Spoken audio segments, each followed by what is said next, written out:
Welcome back to the channel, everyone. Grab your favorite snack, get comfortable, and maybe put on a safety helmet just to be safe. Because today we are hosting the ultimate award ceremony for terrible decisions. We have seen some truly spectacular glitches in human logic over time.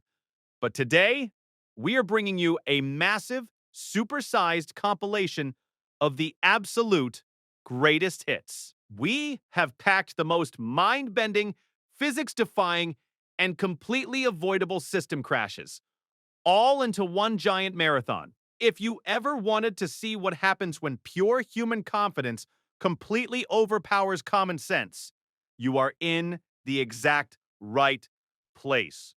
From folks trying to outsmart high-voltage electricity with their bare hands, to people treating apex predators like cuddly house pets, these individuals looked at the universe's most obvious warning signs and took them as a personal challenge. Spoiler alert, the universe always wins the argument, and it doesn't offer do-overs.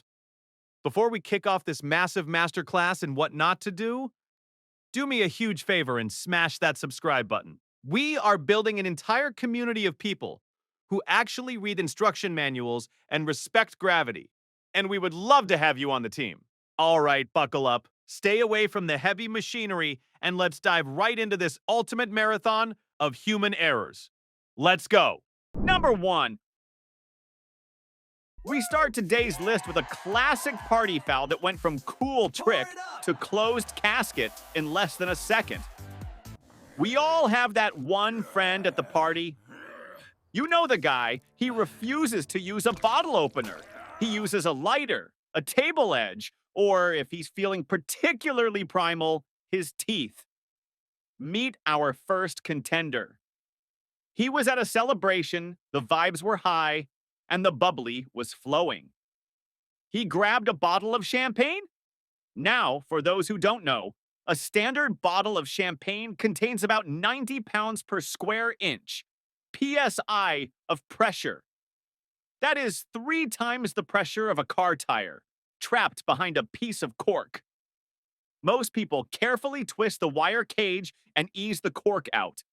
But not this guy. He wanted to be the alpha. He decided to grip the cork with his teeth and yank it out like a cartoon character. Here's the problem with physics. Doesn't care about your party trick. As soon as the friction holding the cork gave way, that 90 PSI didn't just push the cork out, it launched it. Since his mouth was open and positioned directly over the barrel of the gun, the cork shot straight into the back of his throat. Now, champagne corks are designed to create a perfect airtight seal. That is their only job. And unfortunately, the human windpipe is roughly the exact same diameter as a wine bottle neck. The cork lodged itself deep in his trachea, sealing his airway instantly and completely. The most tragic part? His friends thought he was joking. He was waving his hands, turning red and staggering around. They thought it was part of the act. They were laughing while he was literally suffocating in front of them. By the time they realized that the joke had gone on too long, it was too late. And here's a fun medical fact. You cannot pull a slippery, pressurized cork out of a throat with your fingers. It's impossible. He checked out of the party early because he treated a high-pressure vessel like a chew toy. Use your hands. Use a towel. Use a saber if you have to. But keep your teeth in your head and the cork out of your lungs. Number 2.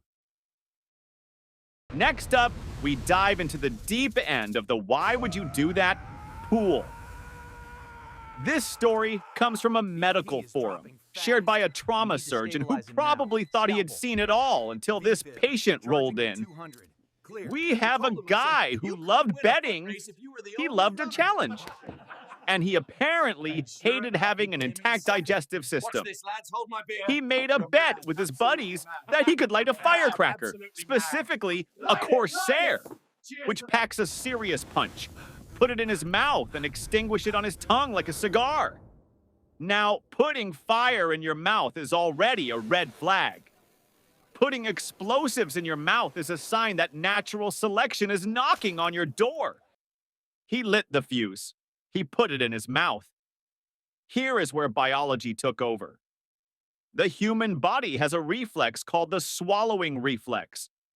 When something foreign touches the back of your tongue, especially if you're panicked or jerking your head back, your throat muscles engage automatically. He didn't mean to swallow it, but he did. The lit firecracker traveled down his esophagus. And because fuses don't need oxygen to burn, it kept going. It detonated somewhere near the midway point of his chest. I want you to imagine the internal damage. The esophagus is a soft, fleshy tube. It is not designed to withstand a concussive blast. The explosion ruptured the esophagus and caused massive trauma to the large vessels in his neck and chest. Surgeons are wizards, but they aren't miracle workers. You can't just stitch up an explosion that happened inside the plumbing. He died on the operating table because he thought his tongue was a fire extinguisher. If it goes boom, do not, I repeat, do not eat it. This is not a cartoon. You won't just burp smoke. Number 3. This next story is a tragedy of poverty, ingenuity, and a complete lack of respect for electricity. It happened in an old dormitory building where the hot water system had failed on New Year's Eve. Imagine wanting to wash off the year's grime, but the water is freezing cold. Our protagonist was desperate for a warm bath. He didn't have a stove to heat water, but he had some wire, a plug, and 2 razor blades. He built what is commonly known in prison culture as a stinger. For those who didn't major in electrical engineering, if you attach a live wire to one razor blade and a neutral wire to another, and keep them separated by a matchstick, and then drop it in water, the electricity flows through the water between the blades, boiling it rapidly. It works. It's dangerous, but it works. He filled the tub. He dropped his homemade death device into the water and plugged it into the wall socket. The water started to heat up. Here is where the dumb way to die part kicks in. A smart person would unplug the device before getting near the water. A cautious person would use a thermometer. This guy, he decided to test the temperature with his hand, while the device was still plugged in. Water is a conductor, especially tap water with minerals in it. The moment his finger touched the surface, he became the path of least resistance. The electricity stopped heating the water and started heating him. In a wet environment, the resistance of the skin drops to almost nothing. The current seized his muscles instantly. He couldn't pull his hand back. He fell into the tub with the live device. It was game over in seconds.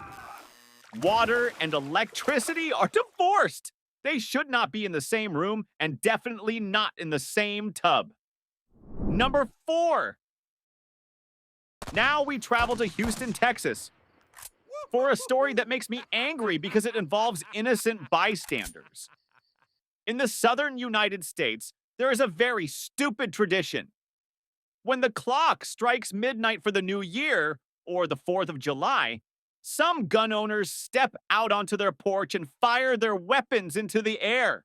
They call it celebratory gunfire. I don't know who needs to hear this, but bullets do not go into space. They do not dissolve in the clouds. What goes up must come down. In 2020, a nurse named Philippa Ashford was standing in her own backyard, celebrating with her family. She wasn't holding a gun. She was just watching fireworks. Suddenly, she collapsed. She had been struck by a falling bullet.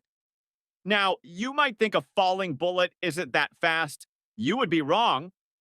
If a bullet is fired straight up, perfectly vertical, it will tumble on the way down and might just leave a bruise. But nobody shoots perfectly straight up.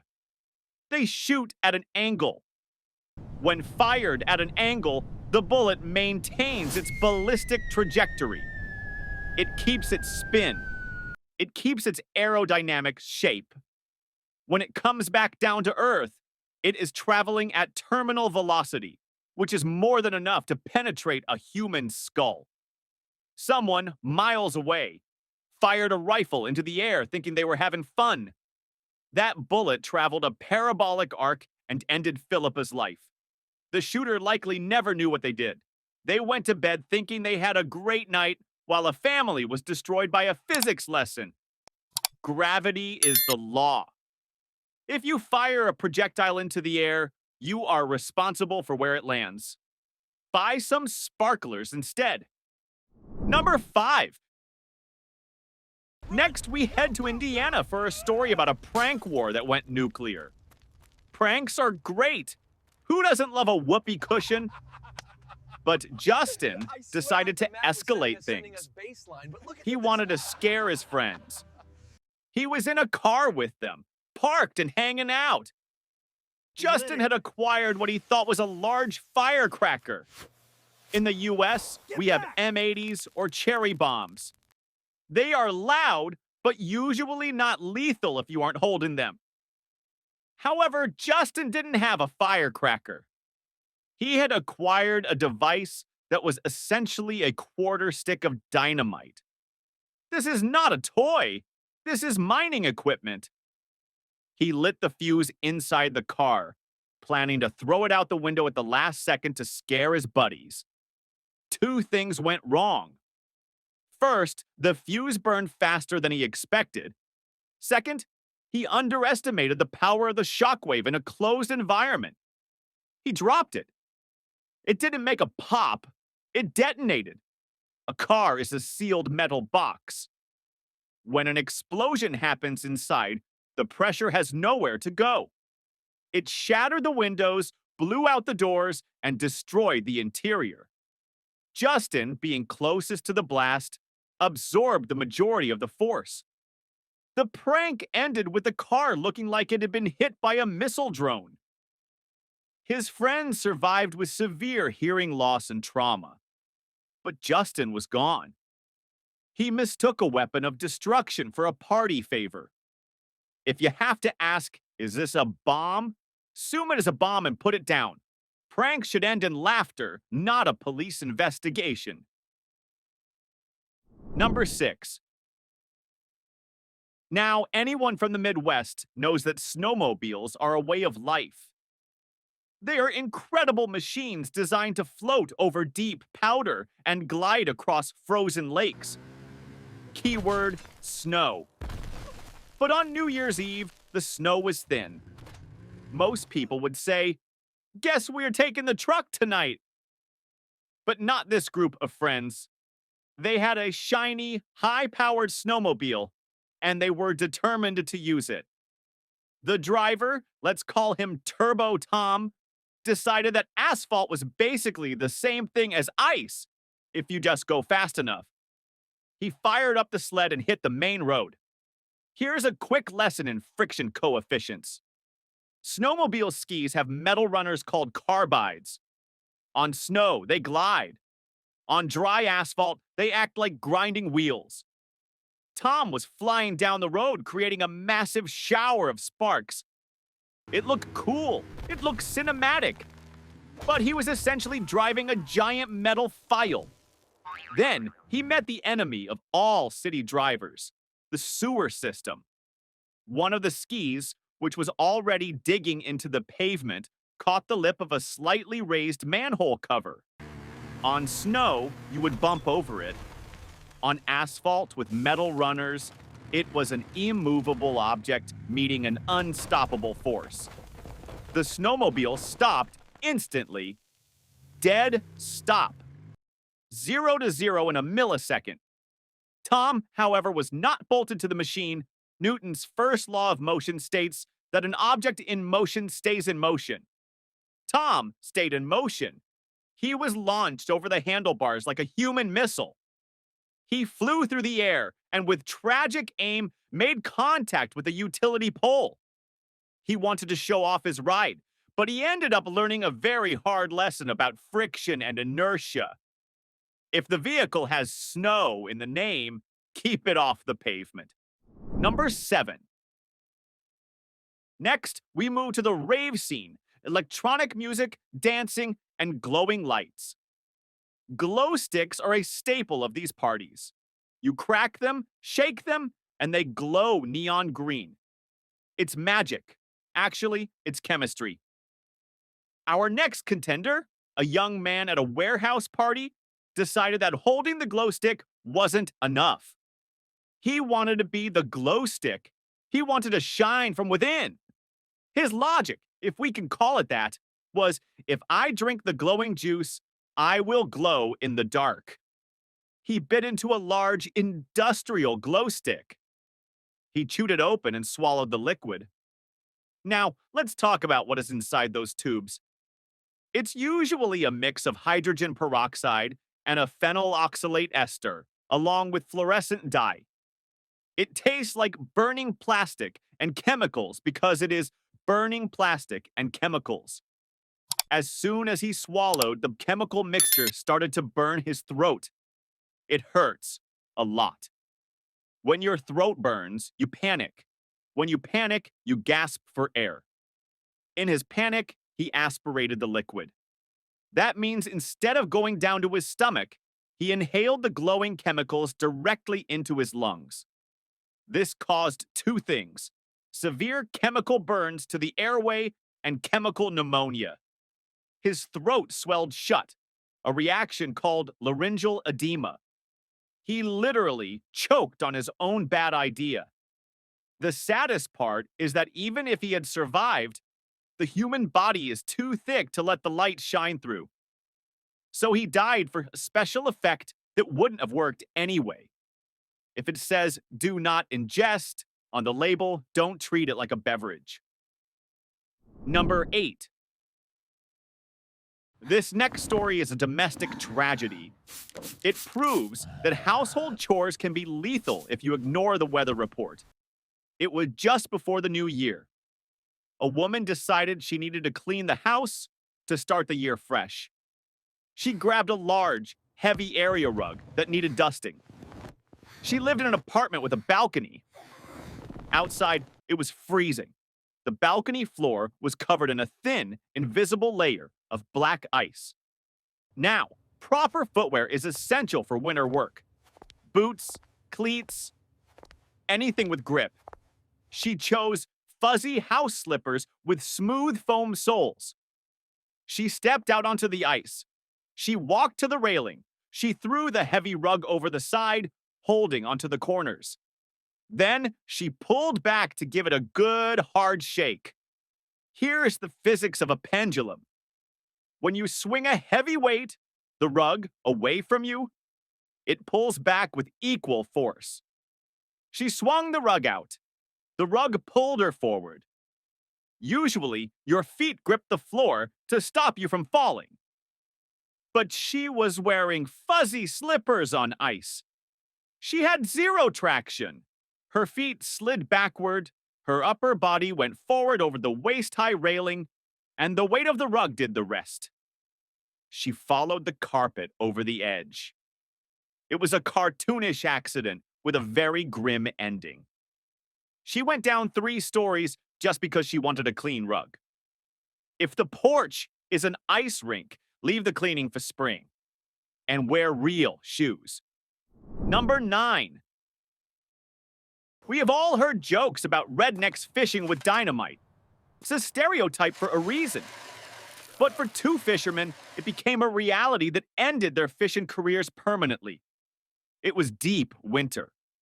The lake was frozen solid. These 2 geniuses didn't want to drill a hole in the ice with an auger like normal people. That takes effort.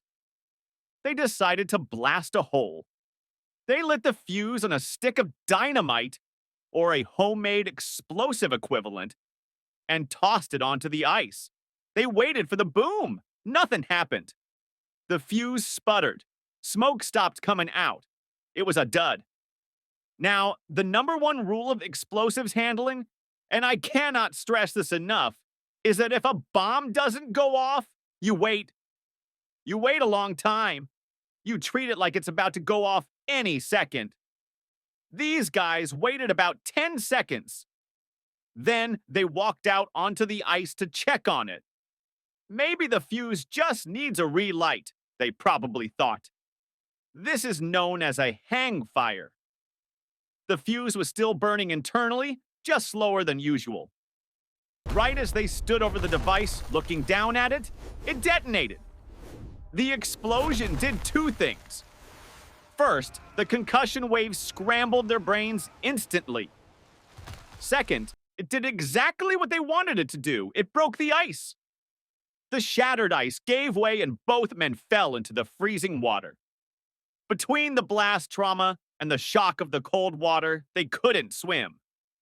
They went under the ice and didn't come back up. They caught plenty of fish, but they became fish food to do it.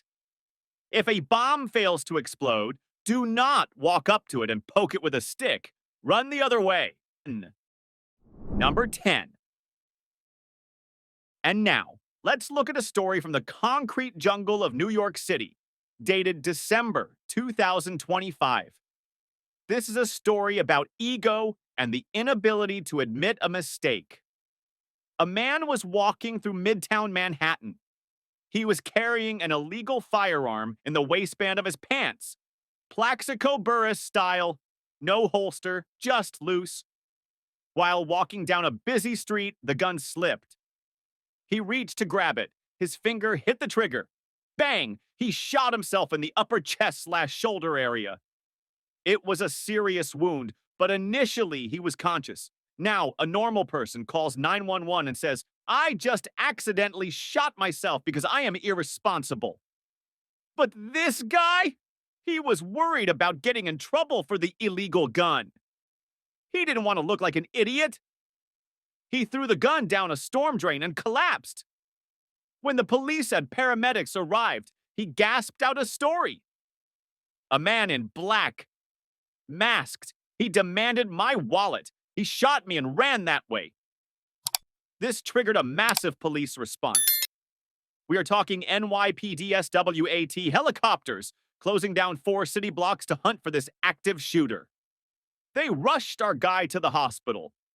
But while the police were hunting a phantom, the doctors were trying to save him. Unfortunately, the internal bleeding was too severe. He passed away in the ER. Meanwhile, the detectives pulled the CCTV footage from a nearby bodega. They watched the tape. They saw the man walking alone. They saw him fumble with his pants. They saw the flash. They saw him throw the gun away and lay down. There was no attacker. There was no man in black. He spent his final breaths lying to the police, wasting thousands of dollars in resources and terrifying a neighborhood just because he was too embarrassed to admit he shot himself. The truth will set you free, but a lie might just shut down Manhattan for no reason. Also, use a holster. Number 11. Back in the day, if you wanted to know the gender of your baby, the doctor told you, you called your mom, and that was it. Maybe you cut a cake with blue frosting inside. It was simple. It was safe. But in the age of Instagram and TikTok, cutting a cake isn't enough. People need spectacle. They need airplanes, alligators, and apparently improvised explosive devices. Meet Christopher Peckney. Christopher was an excited dad-to-be. He wanted his gender reveal to be the event of the year. He didn't want confetti poppers. He wanted shockwave. He went into his garage to build a custom device. His plan was to create a prototype pipe bomb that would detonate and release a massive cloud of either pink or blue smoke. Now, let's pause and look at the risk to reward ratio here. Reward: a 10-second video of colored smoke and some likes on Facebook. Risk: handling volatile chemical explosives inside a closed garage without an ordnance disposal degree. Christopher was tinkering with the device just hours before the party was set to start. He was likely bending metal, mixing powders, and pressurizing the canister. Here is the thing about homemade bombs. They are temperamental. They don't have safety switches. While he was working on it, the device didn't wait for the countdown. It detonated. This wasn't a poof of smoke. It was a violent, shrapnel-filled explosion. The blast was so powerful it shook the neighbors' houses. Christopher didn't just ruin the surprise, he destroyed the garage and ended his life. His brother, who was helping him, was also injured. The tragedy is overwhelming. A child grew up without a father because that father felt the need to turn a family announcement into a Michael Bay movie. He wanted to start a new life, but he ended his own with a pipe bomb. If your party planning involves gunpowder, fuses, or shrapnel, you are doing it wrong. Just buy the cupcakes. Number 12. Next, we head to Denver, Colorado. We Americans love our food challenges. If you eat this 72-ounce steak, it's free. It appeals to our sense of value and our gluttony. Voodoo Donut is a legendary spot. They make amazing, weird donuts. But they also had a challenge involving a donut called the Texas. This thing is a monster. It's a glazed donut the size of a steering wheel, weighing in at over a pound, 0.5 kilograms. It's basically a bread pillow covered in sugar. The challenge: eat the whole thing in 80 seconds or less. If you win, you get a free button. That's it. A button. Enter Travis Maloof, age 42. Travis saw the challenge and thought, easy work. He stepped up to the plate in the lobby of the shop. The timer started. Now, speed eating is a sport, but it requires technique. You have to drink water. You have to break the food down. Travis just started shoving massive chunks of dry, fluffy dough into his mouth. Here is the physics of a donut. It is a sponge. When you compress it, it gets small. But when it mixes with saliva, it expands and turns into a thick, sticky paste. It's like cement. Travis stuffed too much in too fast. He tried to swallow a mass of dough that was larger than his esophagus. The dough got stuck. In a normal choking situation, you can cough. But this was sticky dough. It sealed his airway like a cork in a wine bottle. He couldn't breathe in. He couldn't breathe out. He collapsed right there in the lobby, surrounded by colorful donuts and happy customers. People initially thought he was joking or just struggling, but he turned blue. By the time paramedics arrived, the Texas had claimed a victim. He died for a button. He died because he didn't respect the density of a pastry. Food is meant to be enjoyed, not inhaled. If the prize is a sticker, maybe chew your food. Number 13. Finally, we go to the Jersey Shore. No, not the TV show, but the actual coast of New Jersey. Every winter, thousands of people participate in the polar bear plunge. They run into the freezing Atlantic Ocean in January to raise money for charity or just to say they did it. It's a shock to the system, but generally safe if you are sober and healthy. However, there is a pervasive myth in our culture that alcohol warms you up. We see it in cartoons, the St. Bernard dog bringing a barrel of brandy to the frozen traveler. Our next victim, a woman preparing for the plunge, believed this myth. She was cold standing on the beach. She decided to head to a bar beforehand and take a few shots to get a liquid coat on. She got a nice buzz going, felt warm and fuzzy, and marched out to the water. Here is the medical reality. Alcohol is a vasodilator. It causes your blood vessels to open up and move blood to the surface of your skin. This makes you feel warm because your hot blood is near your skin sensors. But in reality, you are losing core body heat incredibly fast.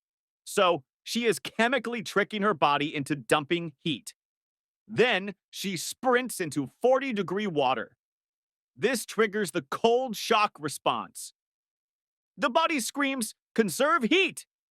and tries to constrict blood vessels to save the heart and brain. But the alcohol is fighting that, trying to keep them open. Her heart was receiving conflicting orders. Speed up from the adrenaline. Slow down from the diving reflex. Constrict from the cold. And dilate from the alcohol. Her electrical system couldn't handle the noise. She went into cardiac arrest right there in the surf. She didn't drown. Her heart just quit. She thought the drink was her armor, but it turned out to be her Achilles heel. Alcohol does not warm you up. It just makes you comfortable with freezing to death. Save the drink for after you are drying by the fire. Number 1. First up, picture this. It's a dark and stormy night. Not just a little drizzle, mind you, but the kind of biblical downpour that makes you question why you didn't build an ark instead of that perfectly manicured lawn. Our protagonist, a gentleman we'll call Mr. Grillmaster indoors, was staring out his window, stomach rumbling. Now, a normal person, faced with this aquatic apocalypse, might pivot to ordering a pizza, or maybe, just maybe, frying up some burgers on the stovetop. But Mr. Grillmaster, oh no, he had a grander vision. He had a magnificent propane grill sitting forlornly on his patio, begging to cook up some carnivorous magic. "The storm won't defeat me," he likely declared, perhaps even shaking a fist at the heavens. And with a Herculean effort that probably strained his back more than his brain, he dragged that behemoth of a propane grill right into his enclosed garage. Because you know, what's a little carbon monoxide between friends, especially when those friends are steaks? He fired it up, probably humming a triumphant tune as the sizzle began. The garage door, naturally, was closed. Because drafts are just so annoying when you're trying to achieve that perfect char. And as the aroma of grilling meat filled the enclosed space, so too did the silent, insidious embrace of carbon monoxide. It's truly a marvel of natural selection, this gas.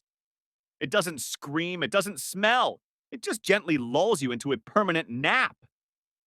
Our hero, fueled by the promise of perfectly cooked ribs, probably just felt a little sleepy.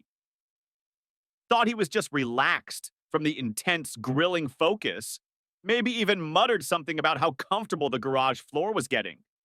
And then, bless his heart, he drifted off, never to wake up for that second helping. The irony, of course, is that the meat was probably perfectly cooked. A final, perfectly charcoal-kissed meal, consumed by the Grim Reaper. Proving once and for all, some backyard BBQs are just better left outdoors, even if it means getting a little wet. Who needs a smoke detector when you have a complete lack of foresight? Number 2.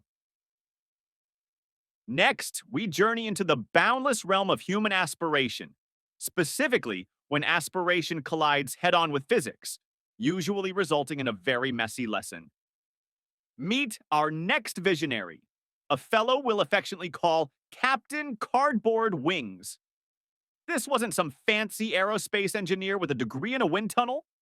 No, Captain Cardboard Wings was a man of the people, a true DIY enthusiast, the kind who looked at a pile of PVC pipes, a giant tarp, and a dream and thought, "Eureka, I shall fly." His homemade glider, reportedly constructed with all the structural integrity of a damp paper bag, was his ticket to the heavens. He spent weeks, maybe months, meticulously assembling this contraption in his backyard, probably ignoring the concerned glances from neighbors and the increasingly panicked meows from his cat, which he probably tried to use as a test pilot. He envisioned soaring majestically over fields, defying gravity, perhaps even waving to bewildered cows below. The grand launch day arrived, likely with an audience of zero, because anyone with an ounce of self-preservation instinct had already locked their doors.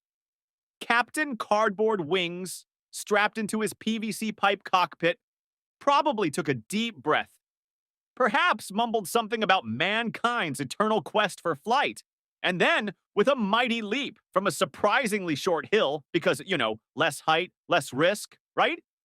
He launched himself into the wild blue yonder. For a glorious, fleeting second, he might have felt it. The wind beneath his tarp, the sensation of flight. He was Icarus, but with less wax and more Home Depot. And then, as predictably as a Tuesday following a Monday, Newton's laws decided to make a very emphatic point. The PVC pipes groaned, the tarp flapped indignantly, and the entire contraption decided it preferred the ground to the sky. It wasn't a graceful glide. It was more of a rapid, uncontrolled descent, followed by an abrupt and quite final encounter with the unyielding earth. He didn't soar, he sort of plopped. And with that, Captain Cardboard Wings achieved his ultimate freedom from earthly concerns, from gravity, and certainly from ever building another homemade aircraft. A truly soaring testament to why some things are best left to actual engineers. Number 3. And now, for a tale that proves even our feathered friends have their limits when it comes to human idiocy, let's talk about Mr. Vulturebait, a man who apparently believed he could commune with nature's cleanup crew. Our hero, in a moment of unparalleled brilliance, decided that the best way to get up close and personal with wild vultures was to play dead. He reportedly lay down in a remote, dusty field, perhaps in a dramatic pose, arms splayed, waiting for the majestic birds of prey to descend for a grand photographic opportunity. Because nothing says amazing nature shot like pretending to be a rotting carcass. He probably envisioned himself as some kind of modern-day saint. Francis, peacefully surrounded by the circle of life, the vultures delicately pecking at some imagined offering, perhaps even posing for his camera. What he forgot, or perhaps willfully ignored, was that vultures aren't cuddly little pigeons. They're nature's garbage disposals, and they are hungry. And when they spot what looks like a perfectly good, motionless meal, their primary instinct isn't to ask for consent or to admire your artistic vision. Their primary instinct is to rip and tear. So, as our Darwin Award candidate lay there, perhaps chuckling to himself about the amazing footage he was getting, the first few cautious birds arrived. Then more and more. Suddenly, the air was thick with flapping wings and the distinct odor of very hungry carrion eaters. The initial delicate pecking likely turned into a rather enthusiastic investigation. Mr. Vulturebait probably realized his mistake the moment he felt the first truly sharp jab, perhaps even a tug on his hair. His playing dead act abruptly ended, replaced by a much more energetic, if undignified, scramble for survival. Unfortunately for him, when you invite a dozen starving vultures to dinner, you tend to be the main course. The birds, being remarkably efficient, were quite aggressive, as any logical person might have predicted. It turns out nature doesn't appreciate performance art, especially when it involves them being tricked into believing you're lunch. A vivid reminder that while humility is a virtue, assuming wild animals are just waiting for their close-up is a fast track to becoming part of the food chain. Number 4. Speaking of things that go boom, let's talk about a group of gentlemen who decided that a peaceful afternoon of target practice needed a little oomph. Enter the tale of the propane tank patriots. Out in some remote, dusty stretch of land, far from any common sense, a group of buddies decided they needed a new challenge for their sharpshooting skills. And what, pray tell, did they pick as their ultimate target? A good old rusting, highly pressurized propane tank. It'll be a blast, one of them probably exclaimed, oblivious to the tragic literalness of his statement. Now, anyone who's ever used a propane grill knows that those things contain highly flammable gas under significant pressure. Anyone with a modicum of intelligence or who has watched literally one public safety announcement knows that shooting a bullet into a propane tank is less target practice and more instant kinetic energy release, possibly followed by a fire cloud visible from space. But these guys, they were clearly operating on a different wavelength, a frequency probably detectable only by emergency services dispatchers. They set up their target probably at what they considered a safe distance, perhaps even high-fiving each other for their ingenuity. They took aim, they fired, and then history repeated itself, but with a more localized, devastating flare. The bullet pierced the tank. The pressurized gas found its escape route, met with a spark from the bullet itself, from friction, from the sheer cosmic irony of it all. And whoosh! Not a neat pop, not a satisfying clang. We're talking about a fiery, concussive eruption. It was indeed a blast, just not the kind that leaves you standing around bragging about your marksmanship. The debris, the concussive force, the sudden absence of several individuals from the gene pool, it all confirmed that some things are just not meant to be targets, especially if they're designed to blow up. A stark reminder that while the Second Amendment grants rights, it doesn't magically bestow common sense or a basic understanding of thermodynamics. Number 5. We visit the baffling case of Mr. Sniffer, the mechanic. Now, we've all been there. Your car smells a little funky. Maybe it's old gym socks. Maybe it's that forgotten fast food wrapper. Or maybe, just maybe, it's a faint whiff of gasoline. Most of us at this point would take it to a professional, or at least open the hood and visually inspect things from a safe distance, perhaps with a flashlight. Not Mr. Sniffer. Oh no, he had a nose for the truth, and he was determined to put it to the ultimate test. He suspected a gas leak, which is a perfectly valid concern. His methodology for locating said leak, however, was less than conventional. Instead of a diagnostic tool or even a careful visual check, he decided his own olfactory senses were paramount. He reportedly leaned over the running engine of his car, because nothing helps you smell better than a hot, vibrating metal beast, and proceeded to stick his face right next to the exhaust manifold, sniffing vigorously, like a bloodhound on a very dangerous scent trail. Now, let's consider the mechanics of a running engine. It's hot. There are electrical sparks flying around. There are fuel lines, sometimes leaky ones. And there's, well, gasoline fumes.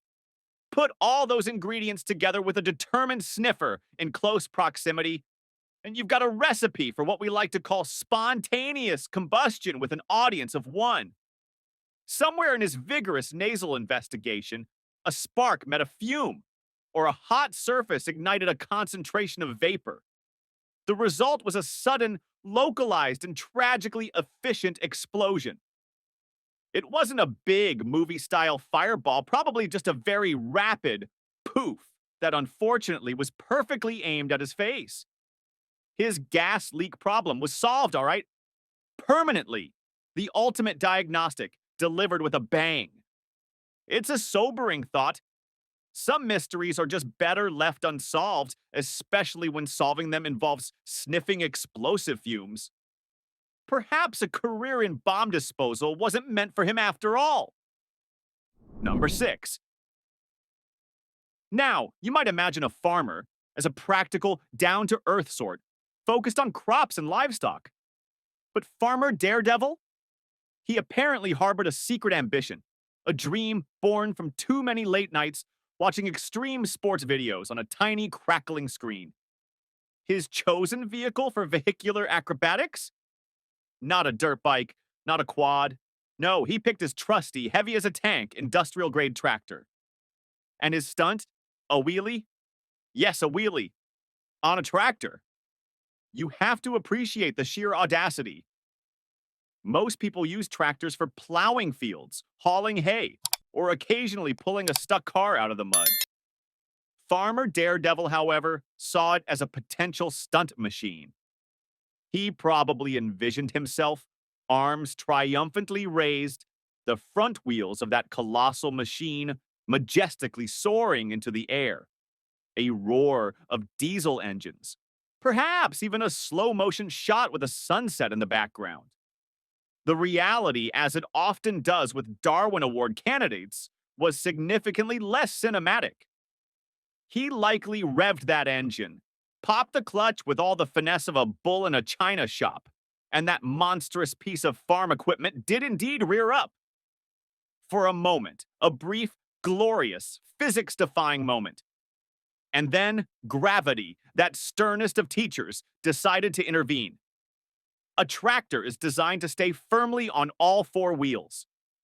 When you try to make it defy that design, it tends to express its displeasure by flipping straight over backwards. Farmer Daredevil probably had just enough time to realize his error before that several-ton hunk of steel and rubber came crashing down. The wheelie, in a cruel twist of fate, turned into a full-blown somersault, with him unfortunately still attached for the grand finale. The only thing that soared after that was probably the local chiropractor's business, assuming anyone survived to need one. It turns out tractors are really good at crushing things, especially when those things are the people trying to make them do tricks. So, a moment of profound agricultural enlightenment, proving that some machinery is best left to its intended purpose. And some farmers are better off sticking to growing crops, not growing wings.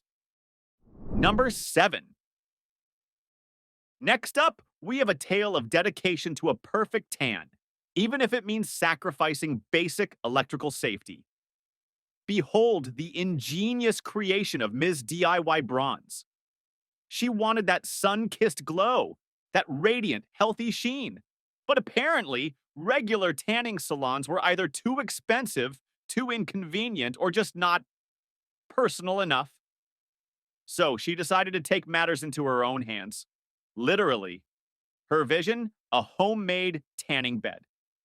Now, when you hear homemade tanning bed, you might picture a few carefully positioned sun lamps. Ms. DIY Bronze, however, was clearly an overachiever. She reportedly amassed multiple sun lamps, the kind that probably come with stern warnings about eye protection and fire hazards, and her chosen reflective material to maximize that golden glow? Aluminum foil, lots of it. She apparently lined her entire makeshift tanning chamber with the stuff, creating a dazzling, crinkly cocoon of concentrated UV rays. Because if a little bit of reflectiveness is good, a whole lot of it must be glorious, right? She probably envisioned emerging from her foil-lined sarcophagus, looking like she just returned from a tropical paradise, glowing in bronze. What she failed to account for, amidst all the wattage and the shiny surfaces, was the rather crucial concept of electrical load, exposed wires, and the highly conductive nature of aluminum foil when it comes into contact with, well, anything electrical. Somewhere in that dazzling setup, a connection came loose, a wire frayed, or the sheer combined power of her sun lamps overwhelmed her home's wiring. The result wasn't a sun-kissed glow, it was a sudden, dramatic, and quite literally electrifying light show. Ms. DIY Bronze achieved a permanent glow, but not the kind she was aiming for. It turns out trying to replicate commercial equipment with household supplies and a roll of Reynolds wrap is a shockingly bad idea. A tragic tale that proves some things are best left to the professionals, especially when they involve enough electricity to power a small village. Number 8. From the subtle dangers of gas and electricity, we now ascend to the baffling heights of a man obsessed with aerial retrieval. Meet Mr. Kite Climber. He had a kite. A beloved kite, no doubt, perhaps a childhood treasure or a gift. And like all good kites, at some point it got tangled. Not in a tree branch, mind you, that would be too mundane. No, his kite, with a dramatic flourish, decided to snag itself squarely on a high-voltage power line pole. The kind with all the warning signs, the humming electricity, and enough voltage to turn you into a crispy critter. Now, a reasonable person, faced with a kite stuck on a power line, might say sigh dramatically, maybe take a photo for posterity, and then reluctantly accept the kite's new role as an electrical ornament. Perhaps they'd call the power company who would safely retrieve it. But Mr. Kite Climber, he was not a reasonable person. He saw a challenge. He saw his kite, lonely and lost, and he saw himself as its knight in shining, well, not armor, just regular clothes, standing at the base of that pole. I can get it, he probably thought, perhaps even muttering something about ingenuity and resourcefulness. So, with determination and a complete disregard for physics, common sense, and the giant flashing red warnings that should have been blaring in his brain, he began to climb. Up he went, probably imagining the triumphant moment when he'd retrieve his kite, a hero. He might have been halfway up, or even closer, when he made contact. Maybe he brushed a live wire. Maybe the pole itself was energized from a fault. Maybe the sheer audacity of his act offended the electrons. Whatever the specific trigger, the result was a swift and utterly unforgiving jolt. The kind of jolt that leaves you with more static cling than a dryer sheet factory. Mr. Kite Climber achieved a certain kind of elevation, but it was a temporary and very final one. His kite remained, a silent testament to his bold but utterly misguided quest. A shocking reminder that some battles are just not worth fighting, especially when the enemy is several thousand volts of pure energy. Number 9. And now, for a story that proves mixing alcohol with open flames is often a recipe for a very bad time. Let's raise a glass, but not a flaming one, to the flaming shot fiend. Picture the scene. A party, music pumping, inhibitions lowering. Someone, probably already several sheets to the wind, suggests a flaming shot. The kind where you light the alcohol on fire, then bravely or stupidly chug it down. It's a classic party trick, often done by professionals or people who are not currently on their 5th Jell-O shot. Our particular flaming shot fiend, however, was clearly operating on a different level of bravado. He wasn't just going to drink a flaming shot, he was going to master it. He probably envisioned himself as the life of the party, a true legend of liquid fire. He perhaps even practiced his technique, maybe a quick sip, a dramatic gulp. What he didn't account for was the inherent flammability of high-proof alcohol, the speed at which flames can spread, or the simple fact that liquids tend to splash. So he lit the shot, the blue flame dancing. He lifted it, probably to the cheers of his equally inebriated friends. He tilted his head back, mouth open, ready to prove his mettle, and then it happened. A splash, a tremor, or perhaps just a moment of profound clumsiness. The flaming alcohol missed his mouth. Or it did go in, but some spilled out. Whatever the exact mechanics, the result was immediate and catastrophic. The highly flammable alcohol ignited on his clothes and his hair. The cheers likely turned into screams, the party music replaced by the frantic shouts of people trying to put out a human bonfire. Our flaming shot fiend went from being the coolest guy at the party to the hottest, literally in a matter of seconds. He achieved a permanent warmth, but not the kind you want after a fun night out. A truly incandescent example of why don't play with fire is generally good advice, especially when that fire is mixed with Everclear. Number 10. Finally, let's head to the urban jungle for a story of extreme sports meeting unyielding architecture. Introducing Concrete Skier Dude. You've seen people ski down snowy slopes, right? Beautiful, graceful, exhilarating. Concrete Skier Dude, however, looked at a long, steep flight of concrete stairs, probably leading down from a park or a public building, and thought, powder day, but like concrete powder. He envisioned himself a pioneer of urban extreme skiing, defying expectations, leaving a trail of sparks and glory.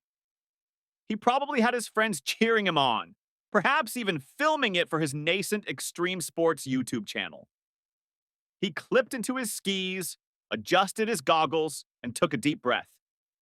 He might have practiced a few small jumps, felt the thrill of the hard surface beneath his skis. The plan was simple: build up speed, navigate the steps, and land triumphantly at the bottom, a hero. What he apparently failed to grasp was that concrete stairs are not, repeat, not designed for skiing. They don't give way like snow. They don't absorb impact. They are, to put it mildly, rather inflexible. So he pushed off, gaining speed, and launched himself down that treacherous incline.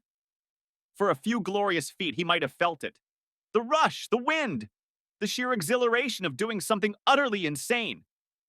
The sound was probably less a whoosh and more a jarring clack, clack, clack. And then, the inevitable. A rogue edge, a missed step, the sheer inability of human ankles to absorb the impact of concrete at speed. He didn't navigate the steps. He became intimately acquainted with each and every one of them at high velocity. The crash wasn't a graceful tumble. It was a violent, percussive event, a symphony of shattered dreams and broken bones. Concrete Skier Dude didn't make it to the bottom in one piece, at least not in any arrangement that resembled a functional human being. His extreme sport ended abruptly, proving once and for all that concrete is a far less forgiving surface than snow. Some stunts are just too stupid to attempt, even for the gram. And with that, we wrap up another humbling chapter in humanity's ongoing quest for viral infamy. Number 1. First up, we're heading to Salt Lake City. Airports are stressful places. We know this. You have to take your shoes off, pay $15 for a sandwich that tastes like cardboard, and stand in line behind people who apparently have never seen a suitcase before.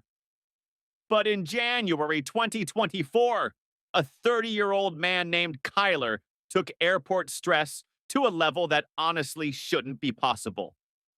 So, here's the setup. Kyler arrives at the airport, but he's running late. Now, most of us, when we miss a flight, we go to the counter, maybe cry a little bit to the agent, and pay a rebooking fee.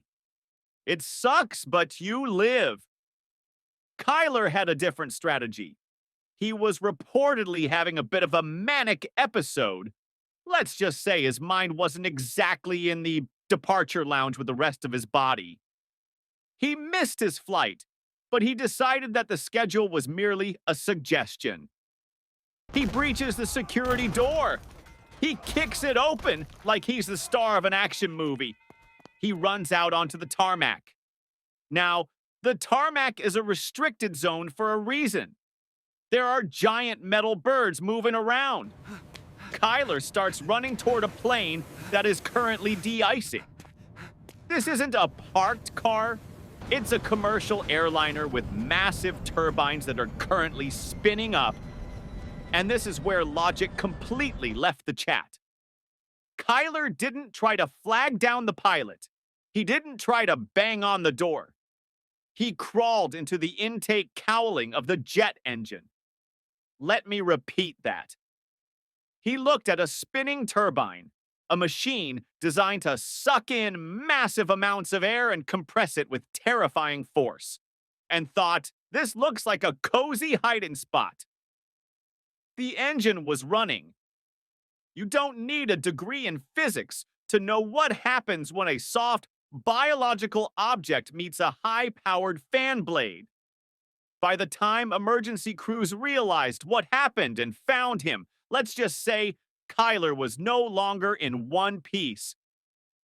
He was found unconscious inside the intake, and despite efforts to save him, the engine had done its job. It's a tragic, messy way to go, but it serves as a grim reminder. If you miss your flight, just wait for the next one. The engine is not a shortcut. Number 2. Next, let's cool things down a bit. Literally.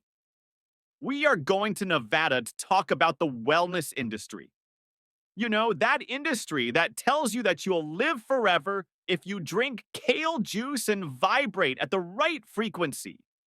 Enter Chelsea, a manager at a spa that offered cryotherapy.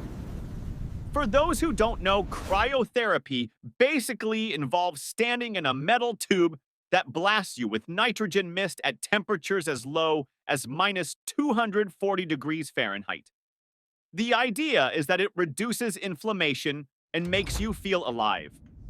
Or, in this specific case, the exact opposite.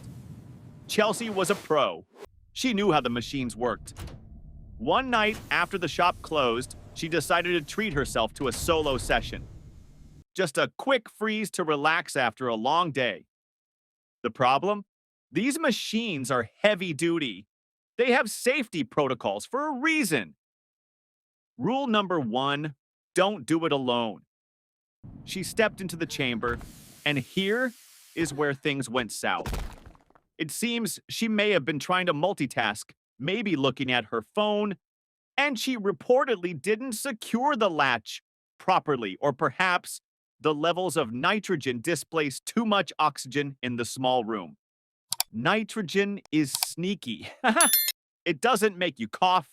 It just quietly replaces the oxygen you need to keep your brain online. She likely passed out. Now, usually, a cryo session lasts 3 minutes. Chelsea was in there all night. She was effectively trapped in a box colder than the surface of Mars. When her co-workers found her the next morning, she was solid, rock solid. The coroner's report noted that she died from asphyxia due to low oxygen levels, followed by freezing.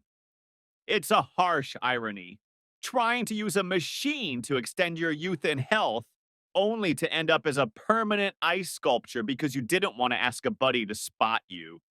Number 3. Moving on to New York, and a story that makes laundry day terrifying. We all hate laundry. It's tedious. But for one woman, it was fatal. This story sounds like an urban legend, but it's real. We have a petite woman, fairly short, dealing with a top-loading washing machine. You know the ones. Deep drums, heavy lids. She was washing a heavy comforter. You know how it is when a wet blanket gets stuck at the very bottom of the drum? It weighs a ton, and it's plastered to the side. She couldn't reach it. So she grabs a step stool. No. She grabs a pair of tongs. No. She leans in. She leaned in way too far. Her center of gravity shifted over the edge of the machine. She tumbled headfirst into the drum. Now, this would just be a funny, help I'm stuck video on TikTok, except for one detail, the lid. When she fell in, her legs likely hit the lid, slamming it shut.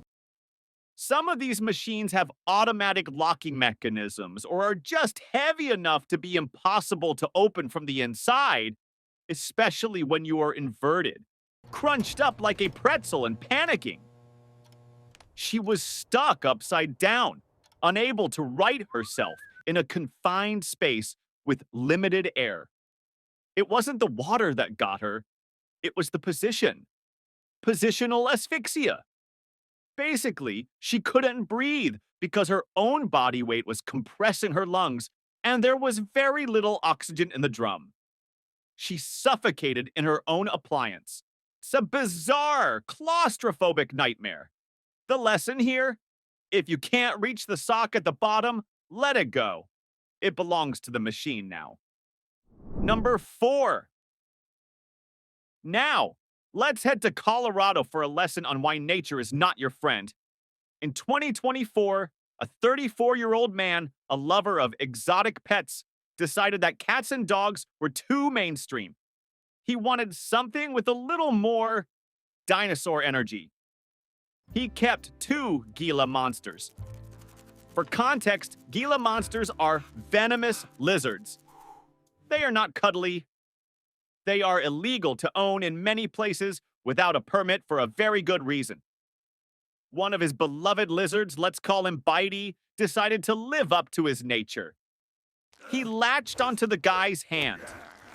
Now, unlike a snake that strikes and pulls back, Gila monsters chew. They gnaw on you to grind the venom into the wound. It's incredibly painful. But our guy?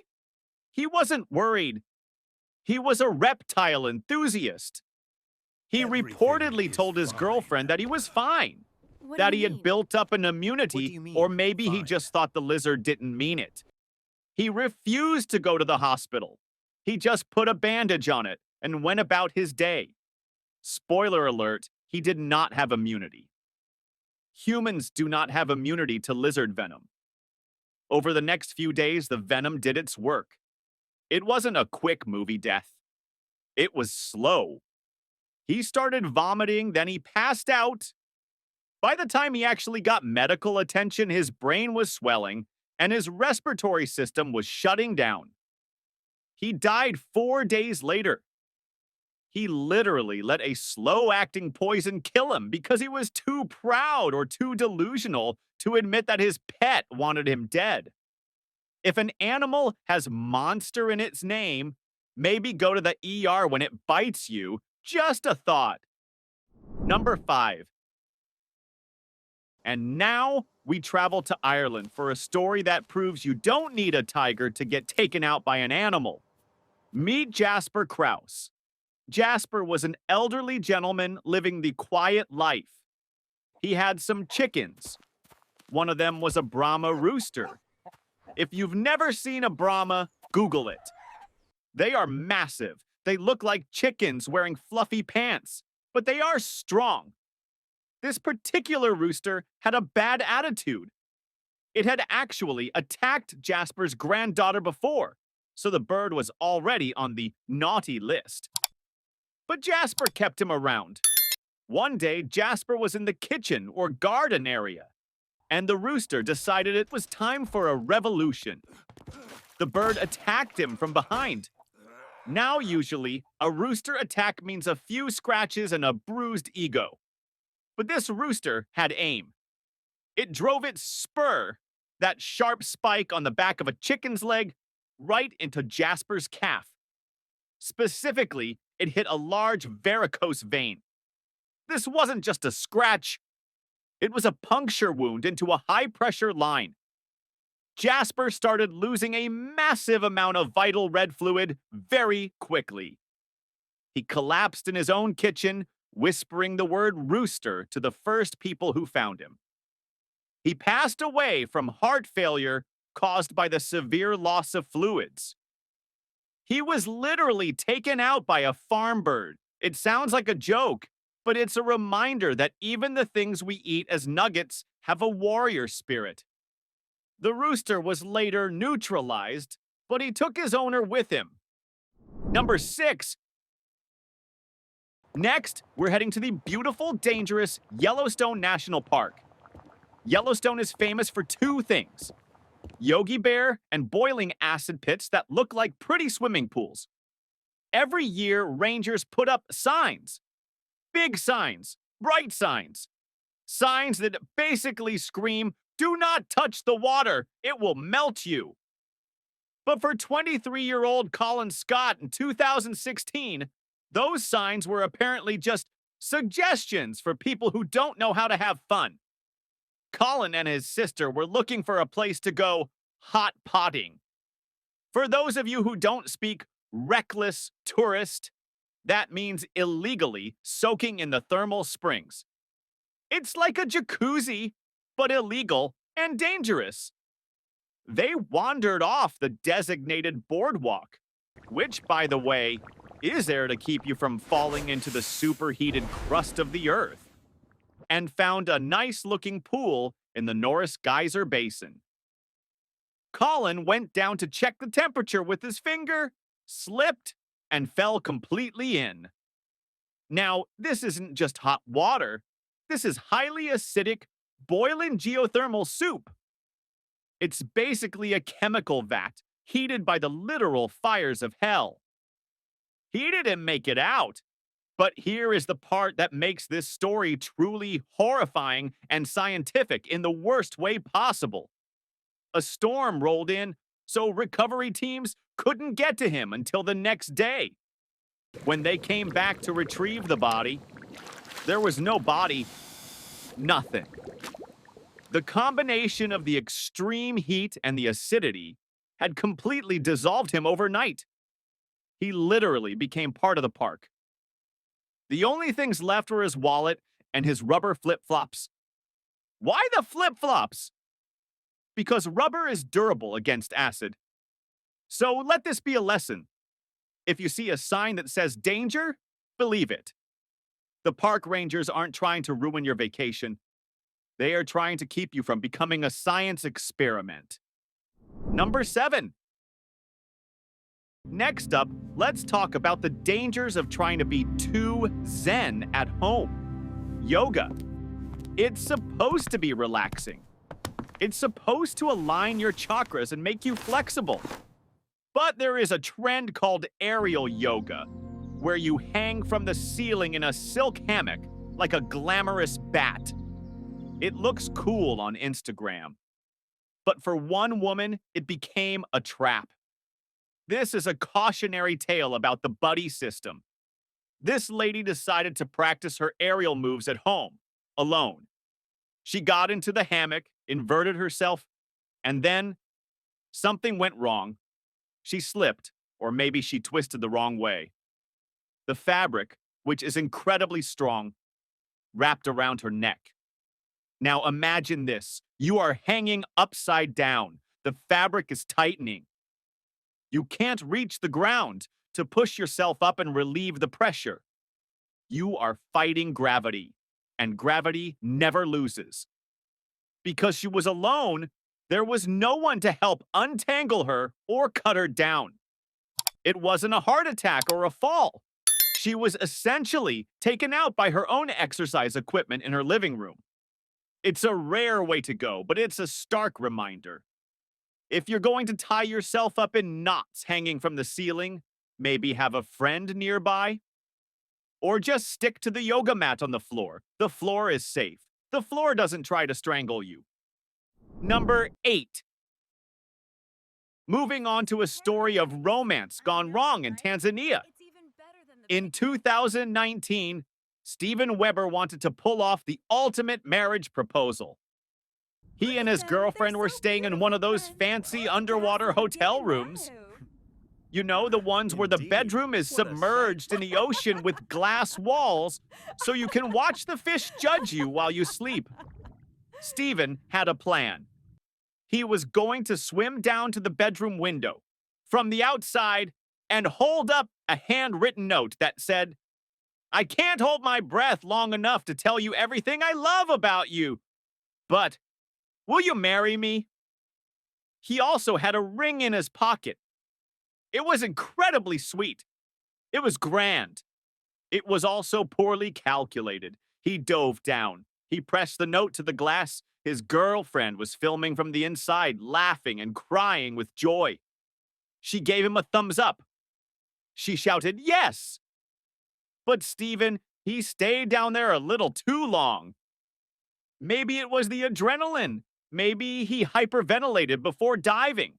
Or maybe he just misjudged his oxygen levels. He passed out underwater.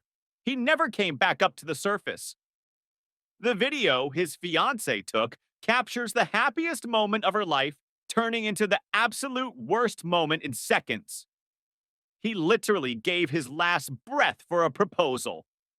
It's tragic, sure, but also, guys, just propose at dinner or on a beach.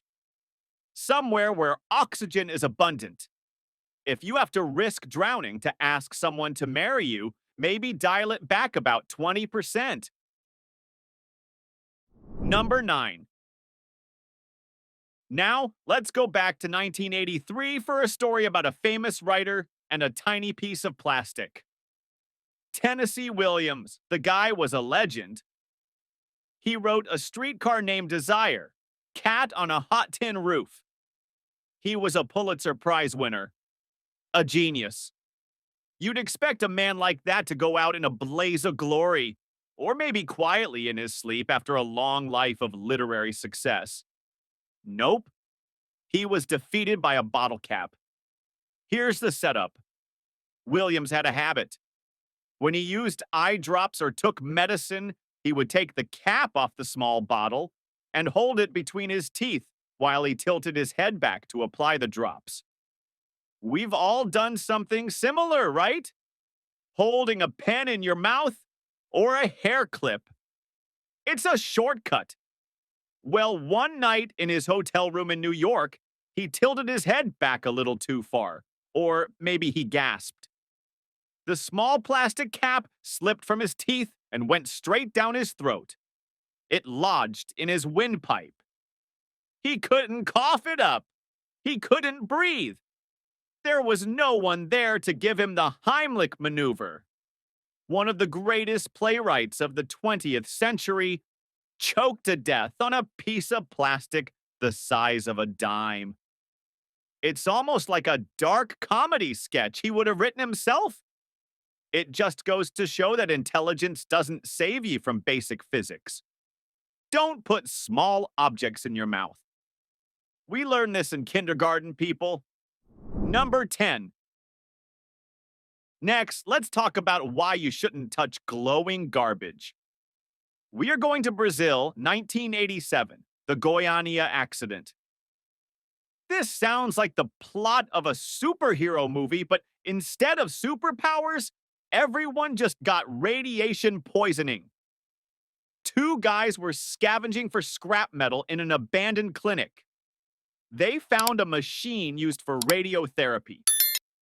They didn't know what it was, but they knew it was heavy, so they thought, jackpot, scrap metal money. They took it home and pried it open with a screwdriver. Inside, they found a capsule containing cesium-137. And here is where curiosity killed well, not the cat, but a lot of people. The substance inside was glowing a beautiful, magical blue color in the dark. Now, any sci-fi movie fan knows that if something glows blue in a lab, you run. These guys, they thought it was pretty. They sold it to a scrapyard owner. He was mesmerized by it. He brought it into his house. He invited friends and family over to look at the magic stone. People were fascinated. They touched it. They rubbed the glowing dust on their skin like glitter because they wanted to look cool at the carnival. One guy even brought some home in his pocket to show his wife. The result, 4 people died horrible, painful deaths. Hundreds were contaminated. They had to demolish houses and remove tons of topsoil just to clean up the neighborhood. It was one of the worst nuclear incidents in history, all because some guys saw a glowing rock and thought, I should definitely rub this on my face. It's a harsh lesson in greed and ignorance. If you find a mysterious glowing capsule in an abandoned hospital, leave it alone. Do not make it a fashion accessory. Number 11. And now, a classic case of instant karma right here in the USA. We've all seen movies where the cool bad guy smashes a window, grabs the diamonds, and runs away. It looks easy, so our guy decided to try this at a local shop. He spots something he wants in the window, looks around, and grabs a heavy brick. Or maybe a cinder block. It was heavy, that's the point. He walks up to the glass. Now, usually, store windows are just glass. You throw a rock, it breaks. But this shop owner was tired of replacing windows.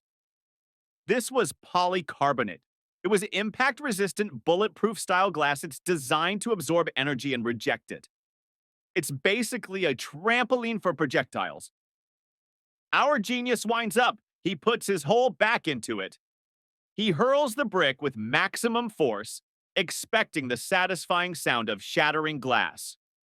Instead, the brick hits the polycarbonate, compresses for a split second, and then the laws of physics kick in. Newton's third law. For every action, there is an equal and opposite reaction. The window rejected the brick. It bounced back with almost the exact same speed it was thrown with. And because the guy was standing right in front of it, watching his handiwork, he didn't have time to dodge. The brick returned to sender. It struck him right in the head. He was knocked out cold instantly.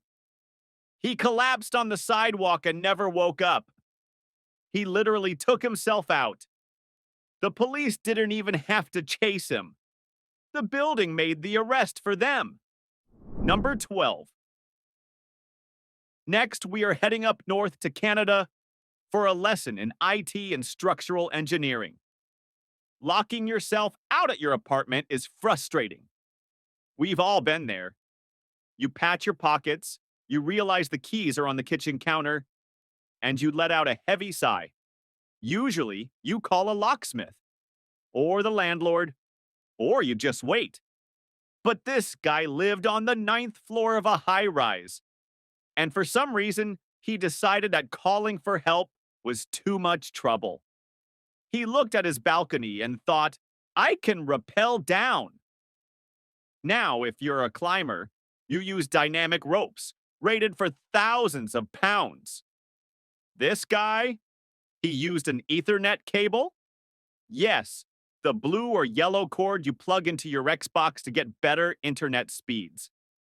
He tied a bunch of them together, or maybe just used one long one, anchored it to something on the roof or a higher balcony, and decided to swing down to his open window. Here is a fun fact. Ethernet cables are designed to carry data packets, not full-grown human men. They are copper wire and plastic. They have zero tensile strength for that kind of weight. As soon as he put his weight on the rope, the inevitable happened. The cable snapped immediately. He fell 9 stories. It's a tragic, messy end, all because he didn't want to pay a locksmith fee. The irony is thick here. He tried to make a physical connection using a digital cable, and the connection timed out permanently. If you're locked out, folks, just break the door. It's cheaper than a funeral. Number 13. Finally, let's go down under to Australia, where even the buildings fight back. We have another burglar, and this one thought he was Santa Claus. He wanted to break into a shop, but the doors were locked, and the windows were barred, so he looked up. The roof, the skylight, it's a classic movie trope. You crawl through the vents, drop down on a wire, and steal the loot. So he climbs onto the roof and finds a skylight. He steps on it and tries to pry it open. But skylights aren't always designed to hold the weight of a person. The glass and plastic gave way. He fell through, but he didn't hit the floor. And that was the problem. His leg, or maybe his clothing, got snagged on the metal frame of the skylight. He was caught. He was left dangling upside down inside the store, suspended in midair like a human piñata.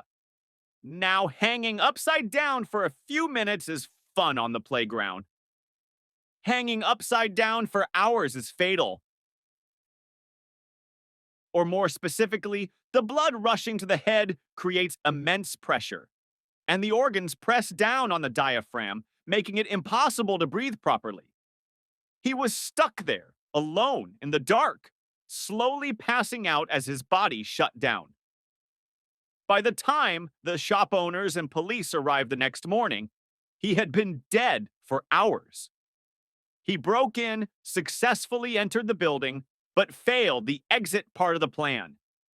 It's a grim way to go, hanging around waiting to be arrested, only to have your own biology turn against you. Number 1. Booby trap, home defense. Here's the thing about booby traps. They're designed to stop other people, not yourself. But apparently, this retiree from Maine missed the memo. He thought, what if burglars try to break into my home? I'll rig a shotgun to the front door so when anyone opens it, boom, instant justice. The plan worked flawlessly. On himself. One night he opened his own door and the trap did exactly what it was designed to do. The police called it a tragic accident. I call it a man so committed to his own paranoia that he decided to make himself public enemy number 1. Honestly, if you build your house like the set of Home Alone, don't be shocked when you become the burglar. Number 2. Exploding lava lamp. Ah yes, the early 2000s. Back when lava lamps were still considered groovy instead of retro junk you buy at Walmart for $9.99. A man in Washington wanted to heat his lava lamp faster. Instead of just plugging it in and waiting, like literally every other human since the invention of patience, he put it on the stove. Because what could possibly go wrong when you place a pressurized glass container full of wax and liquid on open flame? Spoiler, it went very wrong. The lamp exploded, sending shards of glass across the room, one of which struck him in the chest. Death by lava lamp. Imagine being remembered not as a loving father or a kind neighbor, but as the guy who lost a fight with a $10 psychedelic light show. Number 3.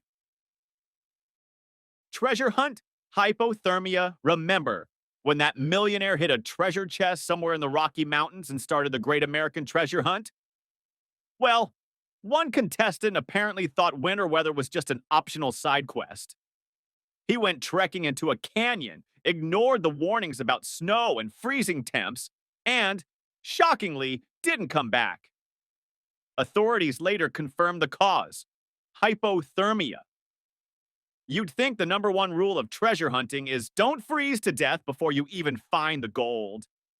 But hey, if he had survived, he could have written a bestseller called Frozen Fortune: How I Lost to Nature While Chasing a Fairy Tale. Darwin's lesson here? Sometimes the treasure isn't gold, it's common sense, and not everyone finds it. Number 4. Poacher's Bad Day. This one could be a Disney movie if Disney made horror films. A group of poachers snuck into Kruger National Park looking for rhinos. Nature, however, had other plans. An elephant spotted one of the poachers and said, "Not in my house!" The elephant trampled the man, ending his safari instantly. But it gets better. By the time park rangers found the scene, lions had already eaten most of the remains. Talk about poetic justice. This guy went looking to kill endangered animals and instead became an endangered snack himself. Somewhere in the animal kingdom, the elephant and the lions are still high-fiving over that team kill. If there was ever a perfect Darwin Award nominee, this is it. Number 5. Snake House Hoarder. We have the man who turned his suburban home into a reptile convention. Over 100 snakes. Yes, you heard that right. Not 1, not 10, but over 100 snakes slithering through his house. Some of them venomous. Why? Because apparently he thought living inside a live-action version of was a great lifestyle choice. Neighbors only found out something was wrong when he stopped coming outside. Authorities entered the house and discovered him dead among his beloved reptiles. The cause? Snake bite. Who could have seen that coming? Oh, I don't know. Literally everyone except him. Owning one pet snake is quirky. Owning 100 is basically saying, I'm tired of being at the top of the food chain. Let's speed run evolution backwards. Number 6. COVID party. Catastrophe. Mobile, Alabama. Sometimes you read a headline and wonder if it came straight from a parody site. A 29-year-old woman in Alabama decided she'd had enough of medical science and wanted to prove immunity the old-fashioned way by hosting a party to deliberately catch COVID. Yes, you heard that right. She sent out invites like it was a Tupperware party. Except instead of cookware, the main attraction was a virus. She figured that if she got sick on purpose, she could prove her natural strength. Spoiler alert, her body disagreed. She ended up with severe complications and never recovered. Moral of the story? If you're going to party, maybe stick with potato salad instead of pandemics. Number 7. Drone jump debacle. Ubud, Bali, paradise for tourists, and Darwin Award contenders. A 31-year-old man had the brilliant idea to tie himself to a drone with a bedsheet parachute. That's right, he apparently thought Amazon delivery drones now offered personal skydiving service. He wanted a viral video, but what he got was a viral obituary. The drone lifted him a few feet, wobbled, and then dropped him 15 meters straight onto the rocks. At least the footage was probably very dramatic, although not quite in the way he intended. Sometimes the like and subscribe is just not worth the physics lesson. Number 8. Garage Fire Challenge, Austin, Texas. You'd think after years of warning labels and failed TikTok challenges, people would get the hint. But no, a 27-year-old blogger decided to take fiery content a little too literally. She lit herself on fire in her garage, surrounded by, you guessed it, a gas can. Because when you're setting yourself ablaze, what's the one thing you absolutely need nearby? A giant container of fuel! Unsurprisingly, the garage went up like a fireworks finale, and her final post ended up being more burn notice than viral hit. Internet fame has its price, and sometimes it's your eyebrows, your garage, and, well, everything else. Number 9. Wife toss tragedy. Buenos Aires, Argentina. Now here's a marriage story that probably didn't make it into the wedding vows. During an argument, a 25-year-old man threw his wife off their 8th floor balcony. You'd think that was the tragedy, but oh no, plot twist. She survived by landing on a lower balcony. He, realizing his mistake, dove after her in a misguided attempt to play superhero. Except instead of landing safely, he proved gravity always wins. She lived. He didn't. If there's an afterlife, imagine explaining that to St. Peter. I tried to throw my wife out, then went after her to save her, and well, here I am. Talk about poetic justice with a side of slapstick. Number 10. Road rage lane. Poland. Road rage is universal. 2 drivers in Poland decided to stop traffic to settle their differences with a good old-fashioned fist fight. Because when you're on a busy highway, nothing says smart decision like stepping into oncoming traffic. The pair scuffled, traded a few punches, and then reality, in the form of speeding cars, joined the fight. Let's just say the vehicles had the final word. It was less fast and furious and more slow and final. Darwin would have been proud. They took survival of the fittest and tested it in the worst possible lab. A freeway? Number 11. Drone bombed. Boomerang, Iraq. There is a reason the phrase, "don't play with explosives," has survived for centuries. In Iraq, a fighter decided to get creative with a DIY explosive drone. He armed it, sent it soaring, and then, surprise, it came right back like the deadliest boomerang in history. Instead of detonating over the enemy, the device chose its creator as the target. The result? Instant game over. It's the kind of own goal you don't get a second chance to complain about.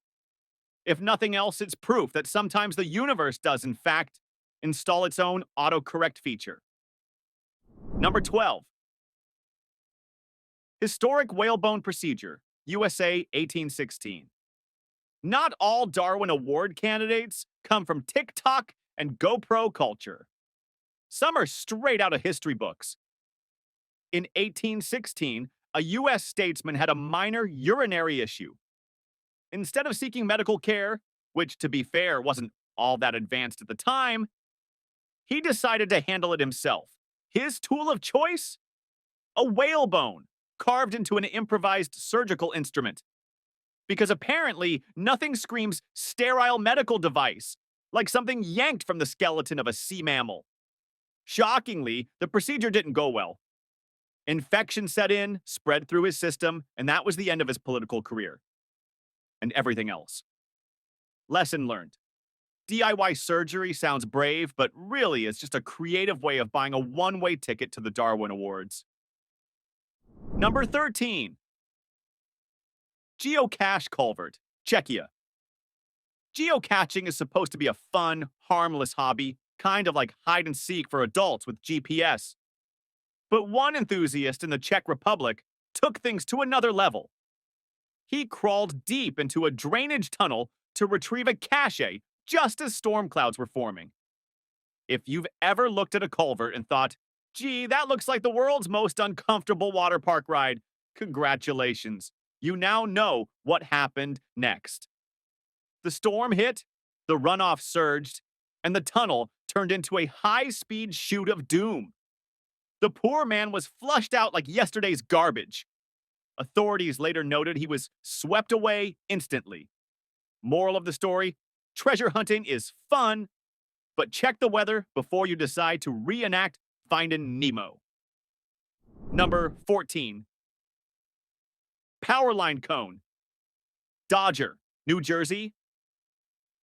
New Jersey, land of diners, jug handles, and apparently people who think orange cones are just decorations. A driver encountered a stretch of road that utility workers had barricaded after power lines came crashing down. Most sane people would look at live wires and think, yeah, let's not risk spontaneous electrocution today. Not our Darwin nominee. He swerved around the cones, ignored every sign, and drove straight into the tangle of sparking cables. The car instantly became a metal coffin. Eyewitnesses described it as a bright flash, then silence. This wasn't just failure to follow instructions.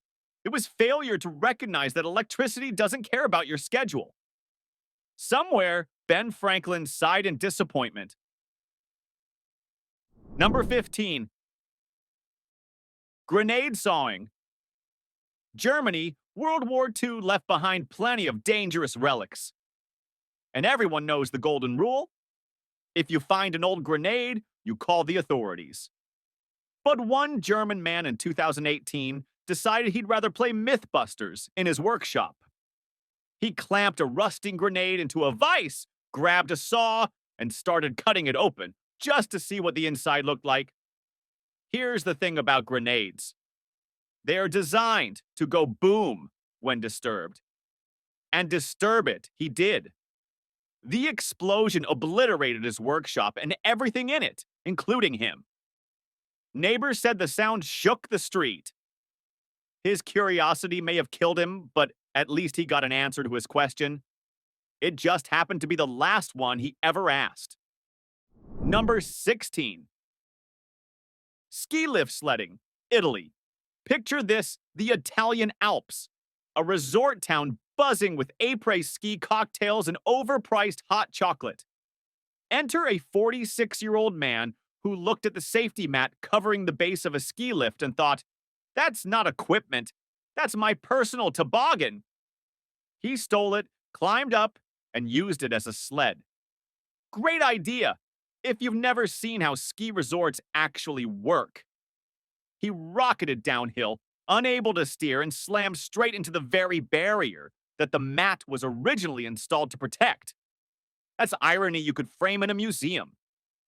He turned safety equipment into a weapon against himself, proving once again that alcohol, snow, and hubris make a lethal cocktail.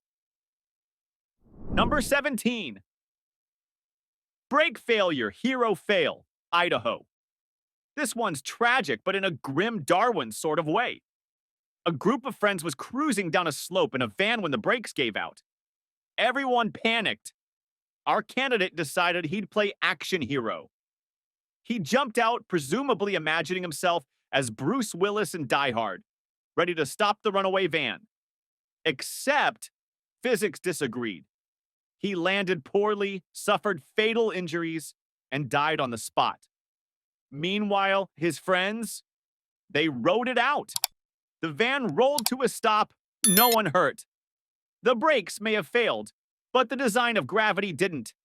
Turns out the only person in danger was the guy who jumped out to save everyone else.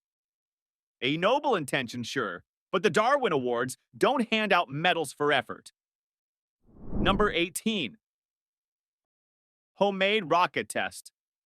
Some people spend their weekends grilling. Others take up woodworking. Then there are the folks who think I should strap myself to a rocket I built in my garage and hit the ignition. Enter our next contestant. He cobbled together a DIY steam and propellant rocket, rolled out the cameras, and prepared for glory. Spoiler, NASA wasn't taking notes. The rocket fired, but instead of launching him to fame, it turned into a fiery metal coffin. The contraption crashed, leaving behind the kind of footage that makes YouTube moderators say, "Nope, that's not monetizable." The lesson here? Rocket science is called science for a reason. There are equations, testing protocols, entire teams of engineers. Not just duct tape, pipe fittings, and optimism. Number 19. Grenade fishing. Fishing is supposed to be relaxing. A rod, a line, some bait, maybe a beer. But our Darwin nominee figured why bother with all that when you can just lob a grenade into the lake? Instant fish stew. Except fish weren't the only ones in the blast radius. The man threw the grenade from his boat. You know, the floating piece of wood directly next to the detonation point. The shock wave did what shock waves do, flipping the boat, stunning him, and ensuring that he never got to taste his ill-gotten catch. The fish probably swam off thinking, "Wow, humans really are the dumbest apex predators." Pro tip, if your fishing gear comes with a pin, you're not angling, you're auditioning for the Darwin Awards. Number 20. Stab-proof jacket test. This one reads like a scene from a bad infomercial. A man had just acquired a stab-proof jacket. But how do you know it works unless you test it, right? He could have gone with a safe option. Poke it with a kitchen knife, maybe apply some pressure against a wall. But no, he zipped it up, stood tall, and decided the best test subject was himself. He stabbed his torso directly to prove its strength. The jacket, shockingly, was not quite as stab-proof as advertised. The knife went in, the wounds were fatal, and the demonstration ended permanently. The fine print should have read, "Warning, product not effective against stupidity." Number 21. Railway ear test. Romania curiosity killed the cat, and in this case, also the man. A Romanian genius decided he wanted to know exactly how close a train was before he saw it. Now, normal people might listen from a distance, maybe glance at the station's schedule or wild idea, just look down the tracks. But no, he laid his head on the rail itself, pressing his ear directly to the track to hear better. Spoiler alert, when the vibrations get loud enough, that's not a helpful early warning. That's the train arriving. By the time he realized this, his body and physics had a violent disagreement. He wanted to hear a train. He heard it all right for exactly half a second before becoming one with the timetable. Number 22. Plastic bag crush. Australia. Australia is already trying to kill you with snakes, spiders, and jellyfish, so humans don't need to make things worse. Yet here we are. A woman stopped her car on a slope to check her shopping bags without putting on the handbrake. Rookie mistake. Try fatal mistake. She hopped out, adjusted her bags, and her car decided to play Revenge of the Groceries. It rolled forward, pinned her, and crushed her under her own vehicle. Imagine surviving kangaroos kicking you, venomous snakes lurking under your toilet seat, only to be taken out by Aldi bags and poor parking skills. Somewhere, the car was thinking, I told you to set the brake, mate. Number 23. Detonator mouth plug, Vietnam. This one reads like a rejected sketch from Jackass. A 21-year-old wanted to prove to his friends that an electric detonator wasn't dangerous. Now, detonators are literally built to set off explosives. They are the opposite of safe. But this guy figured the best way to demonstrate harmlessness was to stick the detonator in his mouth. Yes, in his mouth. And then plug its wires directly into a socket. Physics, electricity, and common sense all face-palmed in unison. The resulting blast erased his dental records and the rest of him along with them. His friends probably learned a valuable lesson. If someone says, hold my beer, watch this, the next sound is usually an obituary. Number 24. Herbal sauna. Suffocation. Bangkok, Thailand. Wellness trends can be dangerous. We've all seen overpriced detox treatments, celery juice cleanses, Himalayan salt lamps, goat yoga. But one group in Bangkok decided to crank things up with a homemade herbal sauna. An elderly monk and 3 of his followers locked themselves inside to sweat out toxins. Unfortunately, oxygen is kind of important for the whole staying alive thing. They sealed the room so well that they suffocated together, essentially marinating like dumplings in their own steam bath. Somewhere, the inventor of the electric fan shook his head and whispered, "You didn't have to die this way." Moral of the story: if your spa treatment requires duct tape and prayer, maybe skip it. Number 25. Microwave metal. Mishap microwave ovens have one big rule: no metal. Everyone knows this. It's written on the sticker, printed in the manual, and burned into every 3rd grade science lesson. But one man in 2024 decided rules are for suckers. He thought, what's the worst that could happen if I microwave a bunch of metal objects? Spoiler, the worst happened. Sparks turned into arcs, arcs into a fireball. And soon his kitchen looked like a Michael Bay outtake. Except, unlike in the movies, he didn't walk away. In slow motion, the explosion killed him instantly, proving that even in the future, microwaves remain undefeated against stupidity. The saddest part? He probably just wanted a hot pocket. Number 1. First up, we're heading to Kentucky for a lesson in identify before you hit. We all love a good DIY project. You're in the garage, you're fixing something, maybe welding a bracket or straightening out a piece of metal. You need a hammer. You look around, but you can't find your hammer. But you see something else on a shelf. It's heavy, it's metal, and it fits in your hand. In this specific case, the man had a souvenir from the Second World War. It was a vintage grenade. Now, most people keep these on a shelf to look cool. But our guy, he needed to drive a pin into a piece of metal he was welding. He grabbed the grenade. He thought, it's been 60 years. This thing is just a paperweight now. He was wrong. Here's the thing about explosives. They are chemically stable until they aren't. And do you know what explosives really, really hate? Two things: impact and heat. This guy was providing both. He was welding, creating massive heat, and he was using the grenade as a hammer, creating massive impact. According to police reports, the souvenir suddenly remembered it was a weapon. The combination of the banging and the heat from the welding torch likely triggered the old blasting cap or the explosive filler. It detonated. The garage was effectively remodeled in a split second. The man didn't make it. It's a tragic, harsh lesson. If you find a vintage bomb, don't use it to fix your lawn chair. Call the bomb squad. Treat every grenade like it's having a bad day and wants to take it out on you. Number 2. Next, we're going down to Florida. Of course we are. Florida is the capital of bizarre news, and this story is a classic. We have a mother who was actually trying to be responsible in the worst way possible. She wanted to hide her handgun and ammunition from her children. That's a noble goal.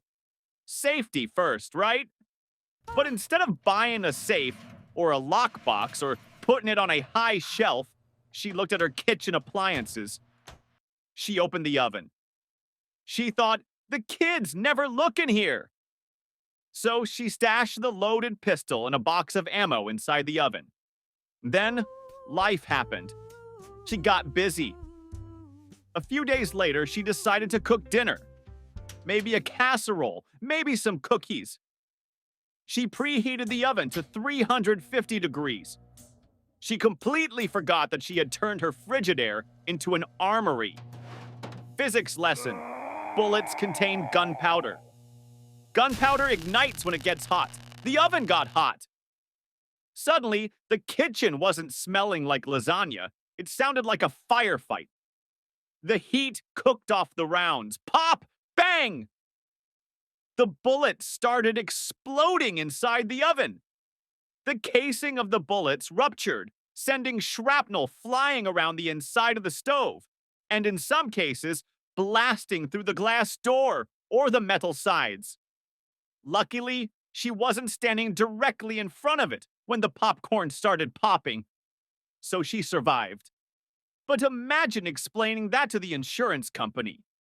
Yes, hello, my stove shot me. It's a miracle nobody was hurt, but let's make a rule. The oven is for food. If you can't eat it, don't bake it. Number 3. Moving on to Texas, where everything is bigger, including the office accidents. We have all seen those giant rubber yoga balls. Some people sit on them instead of chairs to improve their core strength. Most people just bounce on them when they are bored. Enter our protagonist, an office worker in a high-rise building, or at least a building with very nice floor-to-ceiling panoramic windows. He was feeling energetic. He looked at the giant exercise ball. He looked at the long hallway leading up to it. He thought, I bet I can get some serious air. He ran. He sprinted.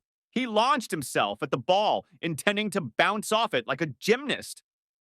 Now, let's talk about vectors. When you run horizontally and hit a round, bouncy object, it redirects your energy. He hit the ball. The ball compressed and then expanded, launching him backward and upward with significant force. The problem was his trajectory. He didn't bounce back onto the carpet. He bounced toward the window. The glass was strong. Sure, it was designed to withstand wind. It was not designed to withstand a 180-pound man moving at the speed of regret. He went through the window. The glass shattered. He fell out of the building. It's a terrifying cinematic way to go. 1 minute you are goofing off on a brake, the next you are proving Newton's third law of motion on the pavement below.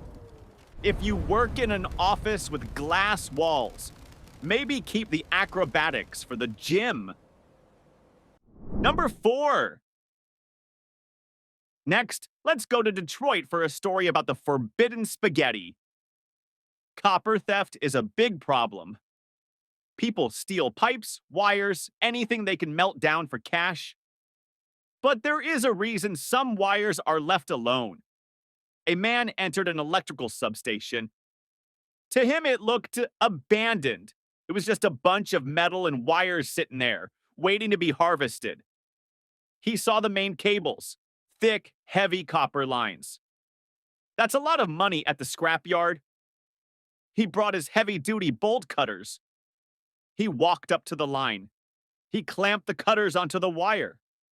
What he didn't know, or chose to ignore, was that the substation was still live. We're talking about 13,000 volts of electricity. For context, a wall outlet is 110 volts. This was over 100 times that power. As soon as the metal blades of the cutters touched the copper core of the wire, the circuit was completed. His body became the path of least resistance to the ground. 13,000 volts don't just shock you, they cook you.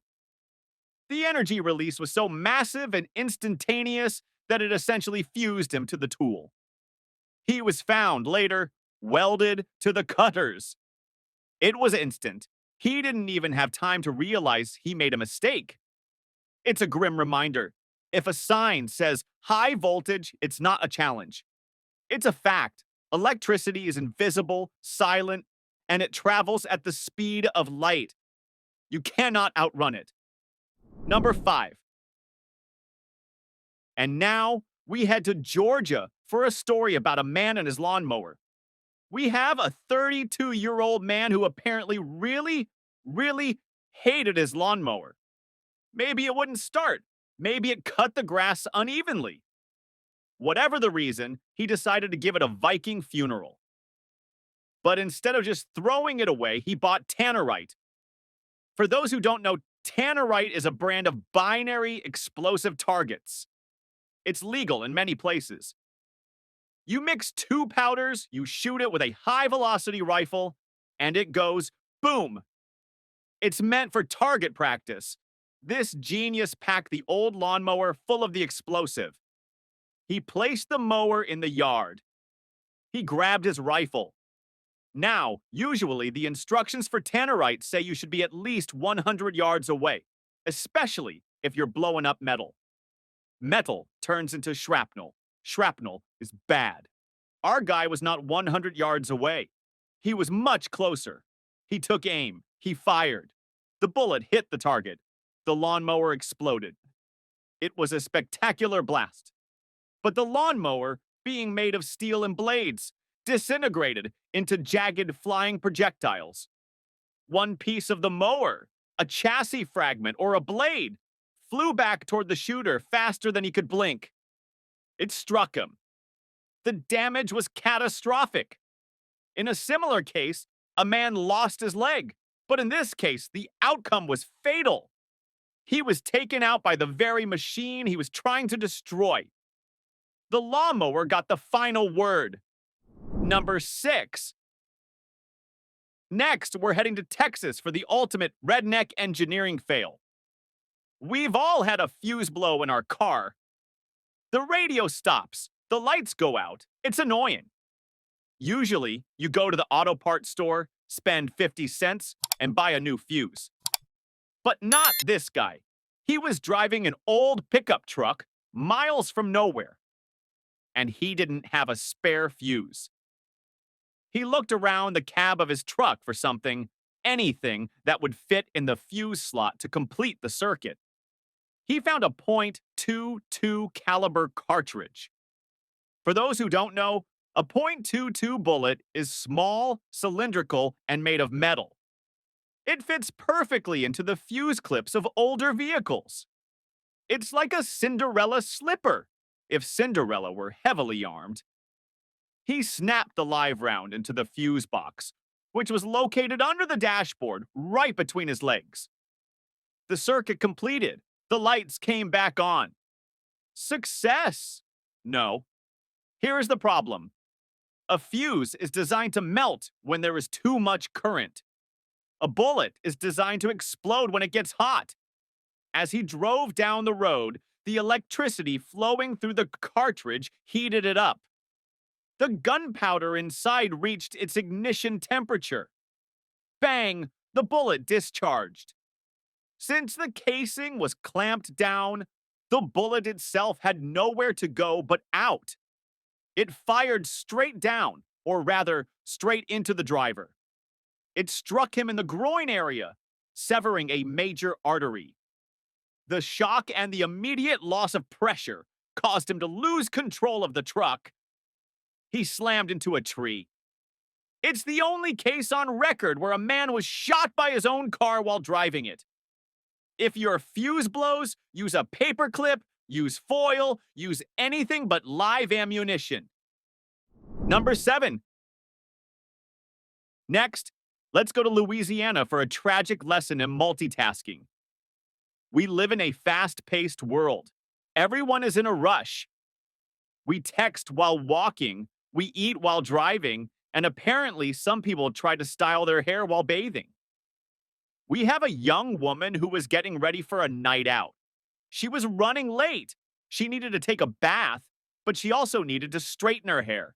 The humidity in Louisiana is no joke. Frizz is the enemy. So she came up with a brilliant plan. Do both at the same time. She ran a bath. She plugged her hair straightener into an extension cord because the outlet was too far away. She got in the water and started working on her hair. Now, we all know the rule. Water and electricity are best friends who love to kill you. The toaster in the bathtub trope is a cliche for a reason. But she probably thought, I'll be careful. I won't drop it. Spoiler alert, she dropped it. Or maybe she slipped. The moment that 110-volt appliance hit the soapy water, the bath turned into an electric chair. The current seized her muscles instantly. She couldn't let go. She couldn't stand up. And she couldn't scream. It was silent and immediate. She was found later, with the straightener still in the water. It's a sad reminder that no matter how late you are, you cannot negotiate with conductivity. Dry off first, plug in second. Number 8. Moving on to California, where ego meets biology. We are at a backyard pool party. A guy decides he wants to impress his friends, or maybe just challenge himself, by seeing how long he can hold his breath underwater. He wants to beat his personal record. He uses a technique he read about online or heard from Navy SEAL wannabes, hyperventilation. He takes deep, rapid breaths for a minute before diving in. He thinks this loads his blood with oxygen. It doesn't. What hyperventilation actually does is flush out all the carbon dioxide, CO2, from your system. Here is the scary biological fact. The urge to breathe, that burning feeling in your chest, isn't caused by a lack of oxygen. It's caused by a buildup of CO2. So, by flushing out the CO2, he tricked his brain's alarm system. He dove in. He felt great. He didn't feel the need to breathe at all. He felt peaceful.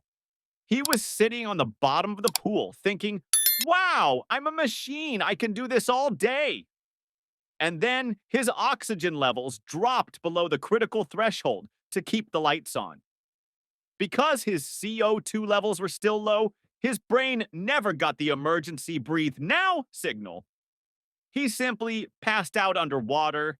It's called shallow water blackout. He didn't struggle. He didn't splash. He just turned off.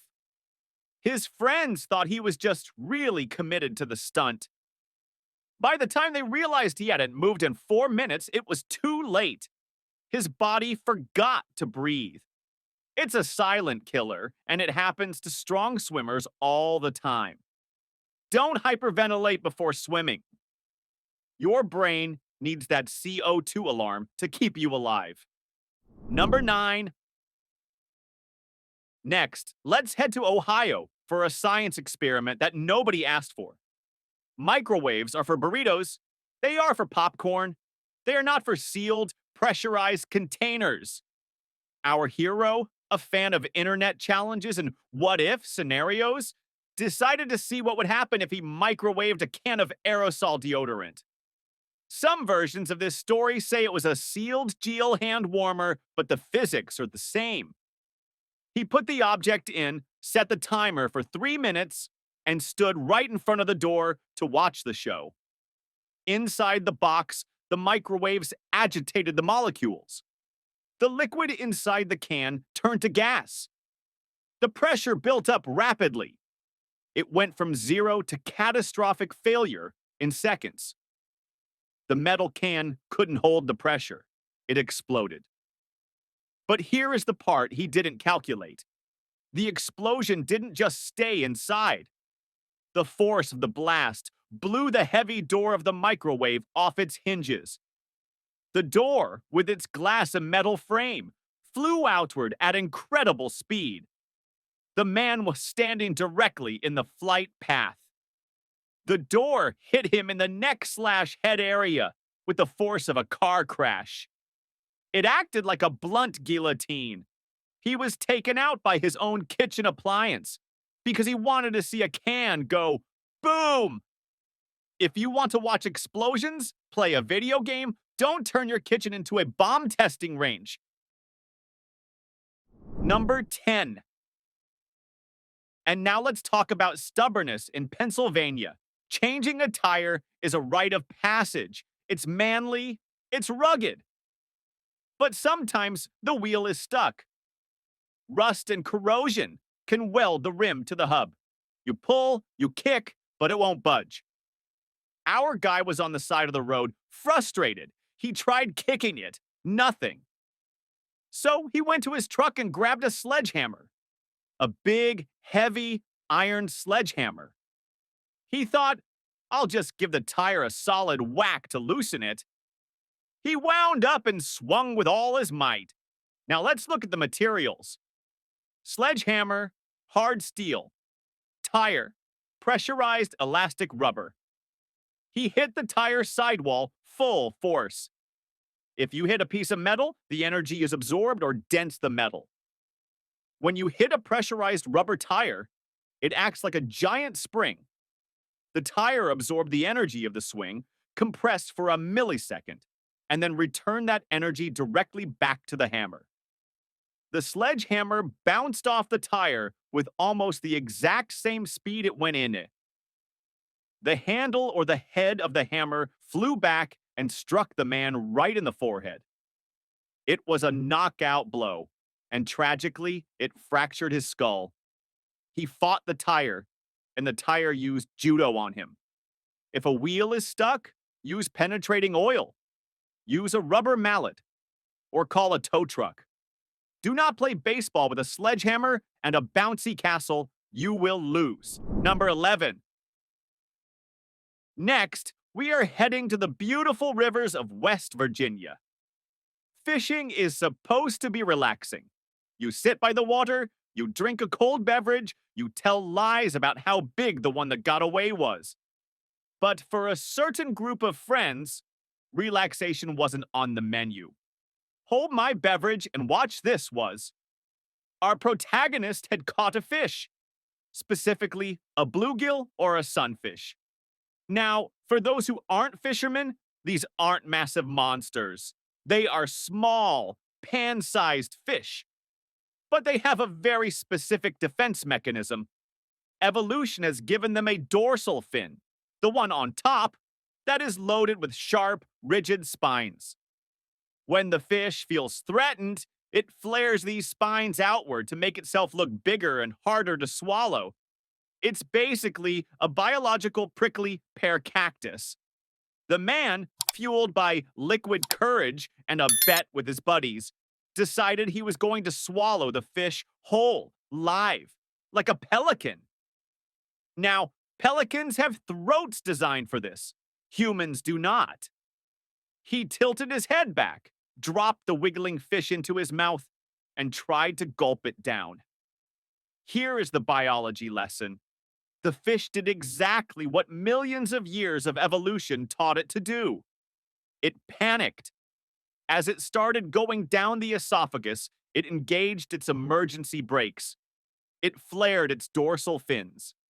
The sharp spines drove directly into the soft tissue of the man's throat. And because of the angle of the spines, they act like a ratchet. They can go down, but they cannot come back up. The fish was now structurally locked inside his windpipe. The party turned into panic instantly. He couldn't breathe. He couldn't swallow. He couldn't cough it up because the spines were anchored into the flesh. His friends tried to help, but there was nothing they could do. The airway was completely obstructed by a creature that refused to be dinner. He suffocated on the riverbank. It's a bizarre, tragic way to go, but it serves as a grim reminder. If something has spikes and is fighting for its life, maybe don't put it in your mouth. Chew your food, folks. Or better yet, cook it first. Number 12. Next, we travel to California to visit the dark, illegal world of animal fighting. Let's be clear right off the bat. Animal cruelty is for losers. But this story is a prime example of instant karma. We have an organizer of illegal cockfights. Now, roosters are naturally aggressive. They have spurs on their legs to fight for dominance. But for this guy, nature wasn't violent enough. He wanted more drama. He wanted more action. So he decided to upgrade his bird. He attached a manufactured blade, often called a gaff or a literal knife, to the rooster's leg. The idea is that the bird will kick the opponent and end the fight quickly. It's barbaric. So the fight is about to start. The man is holding his prized rooster. The bird is terrified. It's surrounded by shouting people, bright lights, and noise. Its fight-or-flight instinct kicks in. The bird starts thrashing in his arms, trying to get away. The rooster kicked out. But it wasn't aiming for another bird. It was just flailing. The razor-sharp blade attached to its leg sliced through the air and connected with the owner's own leg. The blade didn't just scratch him. It severed the femoral artery. For those who skipped anatomy class, this is the main pipeline in your thigh. It is a high-pressure line. If that line is cut, you have minutes, sometimes seconds, to stop the leak before the tank is empty. The man collapsed. The crowd, realizing that the police would likely show up to a death investigation, scattered. The rooster, ironically, was the winner of the match. The man passed away from massive fluid loss before help could save him. He literally armed a dinosaur descendant and was surprised when it used the weapon. There is a poetic justice here that is hard to ignore. If you play with knives and angry birds, eventually the bird is going to make a point. Number 13. Finally, let's go to Houston, Texas, for a story about the cost of internet fame. We live in the era of TikTok. Everyone wants to be a star. Everyone wants that viral moment. And for a 25-year-old man in Houston, the setting for his viral video was the roof of a moving 18-wheeler semi-truck. We don't know exactly how he got up there. Maybe he climbed on when the truck was stopped at a light. Maybe he jumped from an overpass. But the reality was he was standing on top of the trailer and the truck was moving down the East X freeway at highway speeds, probably 60 or 65 miles per hour. He started dancing. He was filming himself, or maybe just performing for the cars behind him. He was surfing the truck. It looked cool, I guess, for about 30 seconds. But here is the problem with commercial trucking routes. Infrastructure. Bridges and overpasses are built with specific clearance heights. A standard semi-trailer is about 13.5 feet tall. Most highway overpasses are about 14 to 16 feet tall. Do the math. If the trailer is 13.5 feet and you add a 6-foot man jumping and dancing on top of it, the total height is now 19.5 feet. The bridge is only 15 feet. The truck driver had no idea he had a passenger. He was just driving, listening to the radio, watching the road. He drove under the Tuam Street Bridge. The truck cleared the bridge perfectly. The dancer did not. The impact was immediate. At 60 miles per hour, hitting a concrete beam is not like hitting a wall. It's like being erased. He was knocked off the truck and landed on the highway below. The driver didn't even know what had happened until other motorists flagged him down miles later. The young man died instantly from blunt force trauma. He wanted 15 minutes of fame, but he didn't check the clearance markers. It's a tragic waste of life for a video that nobody even wants to watch.